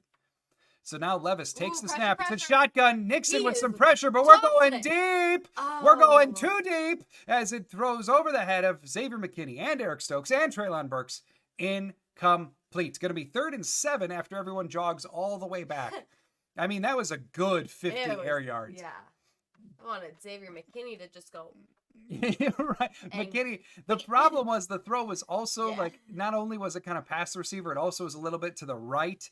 Like McKinney would have had to make a heck of a catch. I wanted him to go. All right. 3rd and 7. Wouldn't be mad with another pick. No, not at all. Same. Not at all. Let that time continue to tick on down. Levis takes the snap on 3rd and 7. He's dropping back. Under pressure. Yes! Yes! Kingsley Enagbare again. And Preston Smith officially gets the tackle. Enagbare gets the initial pressure. Levis broke that sack, however. However, in doing so, he spins right into the welcoming arms of Preston Smith, who then gets him on the ground as Rashawn Gary came running around to finish it. Kingsley Enagbare. It's just Also, look at that. So the Packers had all 4 edge rushers on the field. That was Kingsley Enagbare, LVN, Preston Smith, and Rashawn Gary was the D-line on that play. Oh, I love that. That's a thing of beauty. Now the punt goes back to Jaden Jaden Reed, who Reed. gets it out to 20. Ooh, he spins it. Move. And he gets it up to the 32. Yes. Yes. Bring back that package. 4 defensive ends on the field. Love it. Kevin Kell saying McDuffie do hit the check down guy every play. Okay. I mean, if it works, if he makes the tackles, I'm down. We got sack. Woo. Sack. Yeah. Kevin Kebbles, does X have a pick? Not yet. Then we still have that before the game ends to look forward to. Well, he should. That's his pace. Right? Right. But yeah, Levis is only throwing one. He could have almost had one if he just reached out a lot. Yeah. Flight Risk saying 5 sacks today. Yeah. Gary's saying such a fun game. Yes. And Kevin Kebble was saying good to see you out there, 55. Yeah. The thing is, like with the 5 sacks, it's like the pass rush right now almost feels all or nothing. Like they either get home or Levis isn't affected. You know what I mean? Like it doesn't feel like there's been that many snaps where like it's been QB hurry or like QB pressure or anything like that. It's been like they get the sack or they don't. But still, 5 sacks, really, really good to see. That one was uber impressive. And yes, bring that package back. You want to generate a pass rush? Just throw those 4 out together and see what happens. Love it. Kevin Kebble says, the NASCAR package. Yes. They pulled it out once last game. Good to see they still use it. Yes. Obviously, it is effective. Yes, and as Captain Kebbles is alluding to, that is when they roll that out, that's what's called the NASCAR package. And generally what they do with that is it's 2 edge rushers playing true defensive end, but then also 2 defensive ends taking the spots of the 2 defensive tackles. And the effort is to really propel your pass rush there by getting, in theory, your best pass rushers out. You're removing the bulk from the field, and you're hoping that that speed adjustment then on the interior can create something like Enagbare did on that play. Of course, the problem is if you call that too much, then you just eventually you're going to get bullied by the big guys inside. But Big beautiful. Al saying, finally, the Packers pass rush is getting home. Mm-hmm. Yes, yes. Sort of spirit up the gut 3 times. Punt. Yes, sir. Chris Hand saying, the 4 horsemen. Yeah. Oh, I like that. I like that. Forget the NASCAR package. Let's call it the 4 horsemen. I like it, Chris. Mm-hmm. And we got Chad saying, John Claudia, I'm feeling good. How about you? I am now feeling a lot better, Chad. Thanks for being here. It's been one of those games where it's like there was little hints in the 3rd quarter of like, all right, things are getting stale. If they screw this up, Tennessee can come back. Like, let's not ease up yet. Mm-hmm. Beginning to relieve that. Yeah. 27-14, 9:53 to go. Malik Willis in the pistol formation. Christian Watson in motion. And it's a handoff to Josh Jacobs. I've been detailing Jacobs has been struggling today. His stat line is not there. But you know what? What a time for him to pick up stats. Let's just get this game done with. 83% completion through 2 games for Malik Willis. Insane. Insane. Sort of the spirit. Same. Did you all feel Willis was going to do us like this? I mean, not like this. Like, I was optimistic. I had faith that they could build the offensive game plan around his tools. I don't think what he did in Tennessee earlier in his career was emblematic of who he is. This, no. Did not see this coming. Under center, we got some movement. Fake handoff. Oh, Tuck, come on, Tucker. Tuck with the drop. In your hands, man. Probably would have been about a first down. Yeah. Because that was about 5 yards deep. All right, so now 3rd and 5. You were hurting Willis's completion rate. Yeah, oh, now he's 13-17. Come on.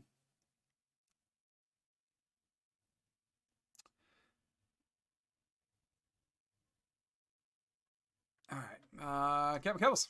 I like that Jeff seems to know when to dial things up and when to just accept the offense will get their yards, but seems LaFleur of knowing when to use his bag of tricks. Yeah. Yeah. What is with this camera? There we go. We're struggling through the Dial fog. it back. Apparently that Oh. camera hasn't adjusted. And Green Bay obviously doesn't like the play call for 3rd and 5 as they use up their 2nd timeout. So 9:08 to go in the game. Green Bay's got a whopping 1 timeout remaining. Tennessee with 2 timeouts remaining. Still a 13-point advantage for Green Bay, 27-14. As now we're watching Jordan Love stretch at his pregame routine. He did. So, okay, there's something that I want to clarify because I saw before I hopped on that there was some confusion before the game. Basically saying if he's not going to be cleared, if he's not playing, why is he going through all of that? Or if he's going through all of that, isn't he good enough to play, etc.? It's kind of a matter of like even inactive guys still go out there and simulate game like pregame warm-ups. So it was not shocking. Dropping back, letting her rip. To kind of nobody like Yeah. that was intended for Dontavian Wicks. Wicks was not even remotely looking for the ball. I'm curious to see that replay. Willis had to get that off quick, but Wicks had no idea it was coming to him yet. Can we please see the replay? No, I mean, you don't want to? The Okay. placement wasn't even awful. It didn't look. But Wicks just didn't see it or know it was coming Or just the timing of the play is not supposed to have the ball there then. Whelan, the Irishman, on with the punt. And it's a boomer, but not an old person, as it goes flying. Did it hit? Did it hit the goal line? Yeah, that's a touchback. Whelan, you're just too strong. You put 1 yard too much on that one there, bud. As it, let's see exactly where that hit. Oh, yeah, it basically hit the goal line. Oh, so close, Dan. All right, Steven. That's okay. Don't give up too much tape. That's right. It's subterfuge on purpose. All right, 8:55 to go now in the game. This time is just ticking away. Malik Willis now with 5 incompletions. Will Levis with 6. Can't let him catch up in that regard. Yeah, I really wish they would have shown the replay on that play to Wicks. Because my guess is that the play is designed for Wicks to eventually look for the ball as he's farther down the field. Willis, maybe he was feeling pressure, I don't recall, but he got rid of that pretty quick. And I just have a feeling that was a matter of Willis got rid of it before he was supposed to, and Wicks had no idea he was supposed to look for it. And so there you have just a broken timed play, which ultimately falls incomplete. But Tennessee's got a lot of work to do. Sort of the spirit saying the Pack never make it easy. Man, they really don't. But look, if you would have told me after the Philly game, like when we were all watching those videos of Jordan Love's knee, like if you would have told me like Jordan Love is probably only going to miss 2 weeks. And by the way, Malik Willis is going to have like an 80% completion rate. He's going to run incredibly well for you. And you are going to win at least one of the 2 games he's filling in. How you feeling? Absolutely. Absolutely, we will take that. And that's the situation we're finding ourselves in. Steven saying had to work on yard work, waiting for the next week. Yes.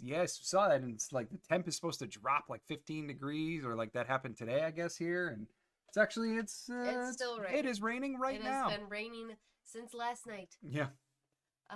Sort of spirit saying, I thought we'd be 0-3 at this point, right? I mean, frankly, it was reasonable to guess, right? Yeah. Like, I mean, they dropped the game in Brazil against Philly.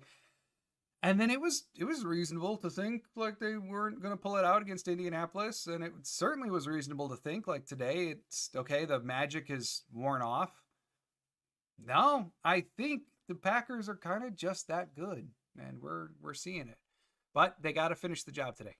They have to. We're not done yet. 8:55 to go. Levis in shotgun. They have the ball on the 20. Keep in mind, touchbacks for punts go to the 20. Touchbacks for kickoffs go to the 30. So Pollard makes the catch there on the dump off from Levis. Gain of maybe 2 as he goes down. And the clock is ticking away. And 8:35 now.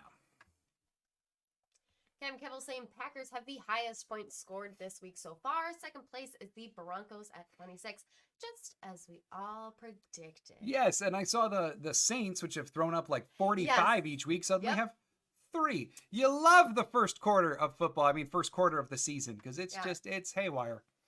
Just like this camera footage. Yeah, Levis takes the snap. It's in shotgun. There it is. There's the pass rush. Devontae Wyatt again. That is Wyatt's second sack Woo! Play action, play there for Tennessee. Levis had nowhere to go. Levis attempted to step up into the pocket, which also happened to be the loving and caring arms of Devontae Wyatt before he pummeled him onto the ground. And that gives the Packers, yes. A lot of love for you, Levis. Anytime Oh, you want I to hug said in the it's time. backfield. Nice. And that, I'm looking for the official marker. Where are we at? Third and what? Third and what? They don't know. Not You even don't they know? know. That's why I'm not going to show it. Levis takes the don't snap know. and shotgun. He's dropped back. Kingsley Enagbare, Rashawn Gary, and rookie Edgerrin Cooper all combining on the sack. Sort of the spirit. Just copy and paste.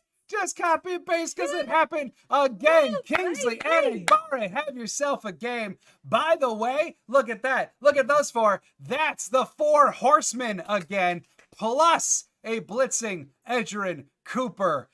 Holy goodness. What a pass rush for 4th Green Bay. and 24.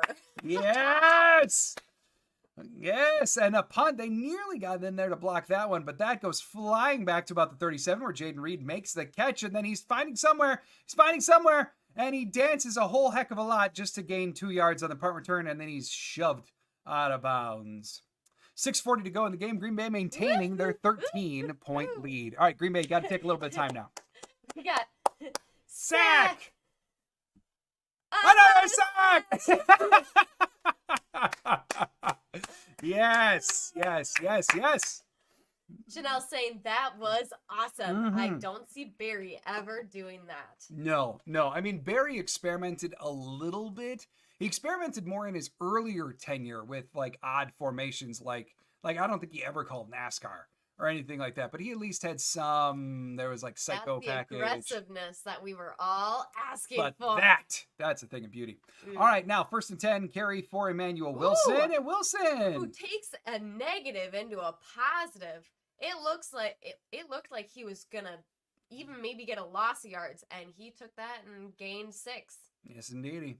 2nd and 4 now for the Green Bay Packers following Emanuel Wilson. I mean, I know they're being used incredibly different ways, and I'm not starting a running back controversy, okay? This is just the fact. Today, Emanuel Wilson looks like a better runner than Josh Jacobs. He just does. And not today, Josh Jacobs is the starter. Don't blow this up. Don't clip that. Don't do that to me. I just say it. He looks better today. All right, 2nd and 4 now for Green Bay. Jaden Reed in motion behind the QB. It's another carry for Wilson. Wilson goes to the outside. Oh, dang!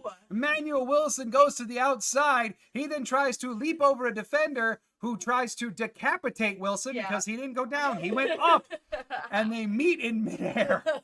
That was not pretty. That looked like it probably hurt a little No, bit. yeah, and Emmanuel Wilson was totally prepping to go up. Diggs went up, and then they both went down. Oof. Dang. Hope you catch your breath after that one, because you Yeah. might need a minute. Even Tucker Kraft grabbed his man parts on Right? that one. Yowza. I got up fine. He was Yeah, fine. he did. He didn't get hit there, but remember Tuck last year? Oh, yeah. His inability to have kids for a couple of runs. There Josh goes Jacobs gets the snap. Beautiful run. A first down for Josh Jacobs. Where's the flag? All it took was saying Emmanuel Wilson's as Where's good the as him, and play? now he's pissed. Gain No of... flag. Yeah, gain of a bunch. Gives the Packers a first down. 5 minutes to go in the game. Captain Keppel saying Jeff is attempting murder out there. I love it. I mean, that... We love aggression. Whoo! The Four Horsemen, I'm down. I'm loving this. Chris saying copy and paste. I love it. It's true. Sort of the Spirit saying, "Oh, this is done, boy." We're almost there. Throw some points on here. 1st and 10. Now Bo more motion for Bo Melton. Melton. Carry for Josh Jacobs. Josh Jacobs. Oh, now we end in this. Josh Jacobs with a solid, looked to be about an 18-yard And run. that's a flag. Son of It wasn't on the last one, so now it's on this one. You gotta be kidding me. What did Josh Jacobs do to these refs? Right? Why are they Holding. only calling crap when he gets a good game? It's gonna be holding. Oh my Oh, God. yes. Who did it? Who did it? Elton. Elton. Elton, you were coming to this game playing so clean. What you doing? Ay, ay, ay. Replay first down. The left side of the line's not doing a lot of favors for Josh Jacobs today. Man, just annoying. Cam Kellis, Jacobs, and AJ Duff feel like backs that need the O-line to be having a good day to be successful. Wilson has that Jones improvised ability. That's a good way of putting it. Yeah, like that, I think actually. that's fair. I think that's fair. Josh Jacobs, and that could help explain some of his deficiencies in Vegas last year. Just because that O-line was truly putrid last year First for Vegas. and And 15. I mean, you might be onto something there. Read in motion. Handoff to Wilson, who gets a decent run. What? You just sound truly impassioned about that run. Nice gain there for Wilson, setting up second down. Well, it's like, I don't know, just kind of saying the same thing over and over and over again. Reed runs around in the backfield, Yeah. and then Wilson takes the ball and he runs. And then we do it again. Cam Cowell saying, "Where's the flag?" on the Jacobs first down run. See you killing me. Well, it's just, and the clock runs. It's a done. Yes, indeed, Mick. And that's the key to victory right now. Just get it to 0. Malik Willis now in shotgun. Second and 2 8. backs back there with him, except one's Jaden Reed. He takes the snap, hands it off to Emanuel Wilson, who got it cut backwards, and then cuts forward and gains about 3 as he goes off the side. What? Rewind. Play. Yeah. Rewind. We Read need in a motion. button. Reed runs around, and Hey, then Wilson. I said at the top of the game that this could devolve into being like, remember the Titans offense, 7 plays. It's like Novocaine. Just give it time. It works every time. Like, that's. And the Titans take their second timeout, leaving both teams with 1 timeout with 3 minutes and 38 seconds left in the game. Yes, indeed. 27-14 Green Bay. Malik Willis now at a, average 13 of 19. 202 yards, 1 touchdown, 6 carries, 73 yards. But Emanuel Wilson is chipping into his rushing lead. 12 carries for 50 yards for Wilson now. And Jacobs beginning to catch up, 14 for 43. And that doesn't even count Jacobs' great carry or carries that have been called back because of his offensive line. Malik Willis now in shotgun. Ooh. Takes a snap, throws 3. That was horrible. Ooh, Reed looks frustrated as the pass from Willis goes about a yard farther than Reed Not was. a good pass. No, it wasn't. It's not good at all. Oh, okay. Miscommunication. Yeah, I don't think Willis was supposed to go there with the ball, and that's why Reed was so frustrated. See, because, I mean, like, you saw there Willis run over and talk to LaFleur, obviously talking like, hey, he went this way. What?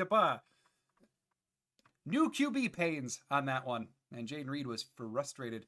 Narvison from 47 now. Snap, kick, up. It's gone! 47-yard field goal for the Narv and the special teams bunch. Points on the board. And that now makes it 30-14. 16-point advantage for the Green Bay Packers. There we go. Reed and Willis. They're hashing it out. They're getting good. There's no angst here. All right. We're all one big happy Last thing we need is for family. anyone to be angsty at Malik Willis today. Beautiful. Yes, indeedy. Commando G-Man saying nice. Gary saying yes. Just don't say the other thing, Gary. We've learned now. Right. We have learned. You don't say that phrase. None of us do. Harrison doesn't even look happy. He's still upset about the kick that he missed that didn't count earlier. Right. Or maybe he's peeved that he didn't get his 58-yard chance earlier. Maybe. I could have done it. Let me at him, coach. Right. Let me at him. Put me in, coach. Put me in. I won't let you down. But it won't count. 3:29 to go. Narvison with the kick. It's up. And it's into the end zone, and it's caught. wrong with this camera? I don't know. Can't, like, whether it's all the filters are looking off, Yeah, or Fox they're is struggle cutting bussing. to the wrong things. 3:29 to go. Oh, holy crap. I shouldn't be as tired. 3:29 to go in the fourth. 30-14 Green Bay in the lead. Tennessee going to take over the ball at 30. In case you were wondering, up next is Minnesota. No watch party. No, next week is Minnesota. Then October 6th, they are at the Rams. October 13th, home against the Cardinals. October 19th, or October 20th, 19th, big day, is against the Texans. Levis in shotgun here for first down. Dropping Takes a back. snap, drops back, throws it, and he completes it to 85. Jaire Alexander with the body flipping catch. Aquanco, the tight end, with the catch there. or tackle, I'm sorry, for Jaire. Should be about a gain of about 7. There we go. Mick says it really well. 30 points without love. Clean up the penalties and beat Minnesota. Yes, That's indeed. right. Levis now rolling out of the running. pocket. He's got He's some room. And unfortunately for him, he runs into Xavier McKinney and Quay Walker, who then bring him down a few yard gain. Slide at that point. I don't know. The man's had too much mayo in his coffee. You were lucky that they were just nice to you and didn't want to get a roughing the passer call because you should have slipped. Oh, Preston! Yes! Levis takes the snap. He drops back, and he's got all day back there. But Preston gets him. Like, let's get another after sack. the QB now. Throw the spirit, copy paste. Yeah, right. We were all saying now is the time. The pass rush has to go to seek and destroy now. They are. They are. It's nice. Baby. Preston Smith with the sack officially, but also in there on pressure. It was more than just Preston. Oh, yeah. Kenny Clark was there. Rashawn, I think, was at the bottom of the pile. Yes. Good stuff. Carl Brooks eventually came running in. Yeah, I feel bad for the dude who was on the bottom of that pile. Yeah, that's a lot of man on top of you. 2nd and 17, 2:22 to go in the game. That's like, I remember, especially when like the Eagles tush push was just, becoming what it was. Mm-hmm. Jason Kelsey was like talking about what it's like to be on the bottom of the pile. Oh, yeah. And All right. Will Levis saw nothing except for Rashawn Gary coming for him, so he threw that ball away. Yes, that's up 3rd and 17. Looked to be like maybe Tennessee was setting up a screen, but it didn't happen. By the way, Preston Smith defended that perfectly for an attempted screen. So he began his pursuit of the pass rush, but as he saw the running back begin to come past him, Preston then abandoned the pass rush and zoned out to make sure that Levis couldn't hit the running back. Perfectly defended by Preston Smith. 3rd and 17. Levis takes a snap, drops back. They're going to get him. And Levis aired it out. We're going deep. Hit it. Is that McKinney? Gavos, it's McKinney. You were right. Yes. Xavier McKinney. 3 games, 3 picks for Xavier McKinney as advertised. And that, folks, should be your ball game. 2:08 to go. 30-14 Green Bay. Yes! We got Cam Campbell saying the Vikings now have the NFL lead in points at 31. Wow. Hell. Minnesota. We got Cam Campbell's also saying Bears 9, Colts 14. LOL. They're going to bear. Gary's saying Levis is running for his life. Right now he is. Janelle, interception. Yes, Sword indeed. of the Interception. Sword of the Spirit. That's your dagger. It absolutely should be. And Cam Campbell's X gonna give it to you. X gonna give it to you. I like it. I haven't thought of that yet. Now Chris Brooks. Oh yeah, little buddy. Chris Brooks now in the game at running back for the Packers. Who gains? And I had not realized that. He is wearing number 30. Vintage Amon Green out there for Chris Brooks. Gain of maybe 1 on his first carry as a Packer. Joe, what's up, Joe? Joe saying. Joining late, but I picked a good time. You did yes, indeed. You did. Yes, honestly, this game, there wouldn't have necessarily been a bad time. Like, we definitely had a lull in the 3rd, but Green Bay has been in control the entire game. And they're cruising. And this should be another win. Kevin Kells, the Bears should have traded for Malik T. Look, like I said before, when the game was still at least kind of sort of in contest, if you would have told me that Jordan Love is going to snap his knee in week 1, we're going to lose to Philly, terribly sloppy game, terribly sloppy field, whatever, all the things, right? And then we're going to go out. We got Malik Willis, who after 20 days is going to start in week 2. And he's going to beat Indianapolis. And now we go into Tennessee on the road to take down a better Tennessee team. And we win again? Like, this team is 0-1 with Jordan Love, 2-0 with Malik Willis. That's not the way it's supposed to be. And yet here we are. The Packers are going to come out of week 3, 2-1 before what is shaping up to be a massive divisional matchup early season against the Minnesota Vikings. It should be a very, very fun game next week, too, no matter who's at quarterback. But man, oh man. We should be thrilled with these results. We got Flight Risk saying the whole game we controlled it. Completely, yes. Kevin Kebbels, so we just assume the defense is pretty good and the Brazil field was just bad, right?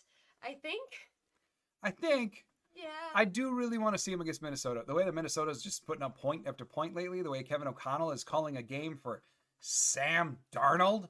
Like, yeah, I want to see them against Minnesota for sure. We got Chris Hand saying the best copy and paste. Copy from the receiver's hands, paste it into our defender's hands. Yes. Big Al saying Xavier McKinney, number 3 in interceptions in 3 games, with the Packers giving me Charles Woodson vibes. The man's on pace for 17 interceptions. Right? But Yes, I mean, really, we like, just won every game. 3 games, 3 picks for Xavier McKinney, and it even goes farther than that for him. I mean, he is, I say it every week, he is as advertised. How are the Packers not He's over the got a moon happy? smile painted on his face, Yes. sitting there on the bench. As he should. And realistically, next week, the secondary should be even better with the return of Carrington Valentine.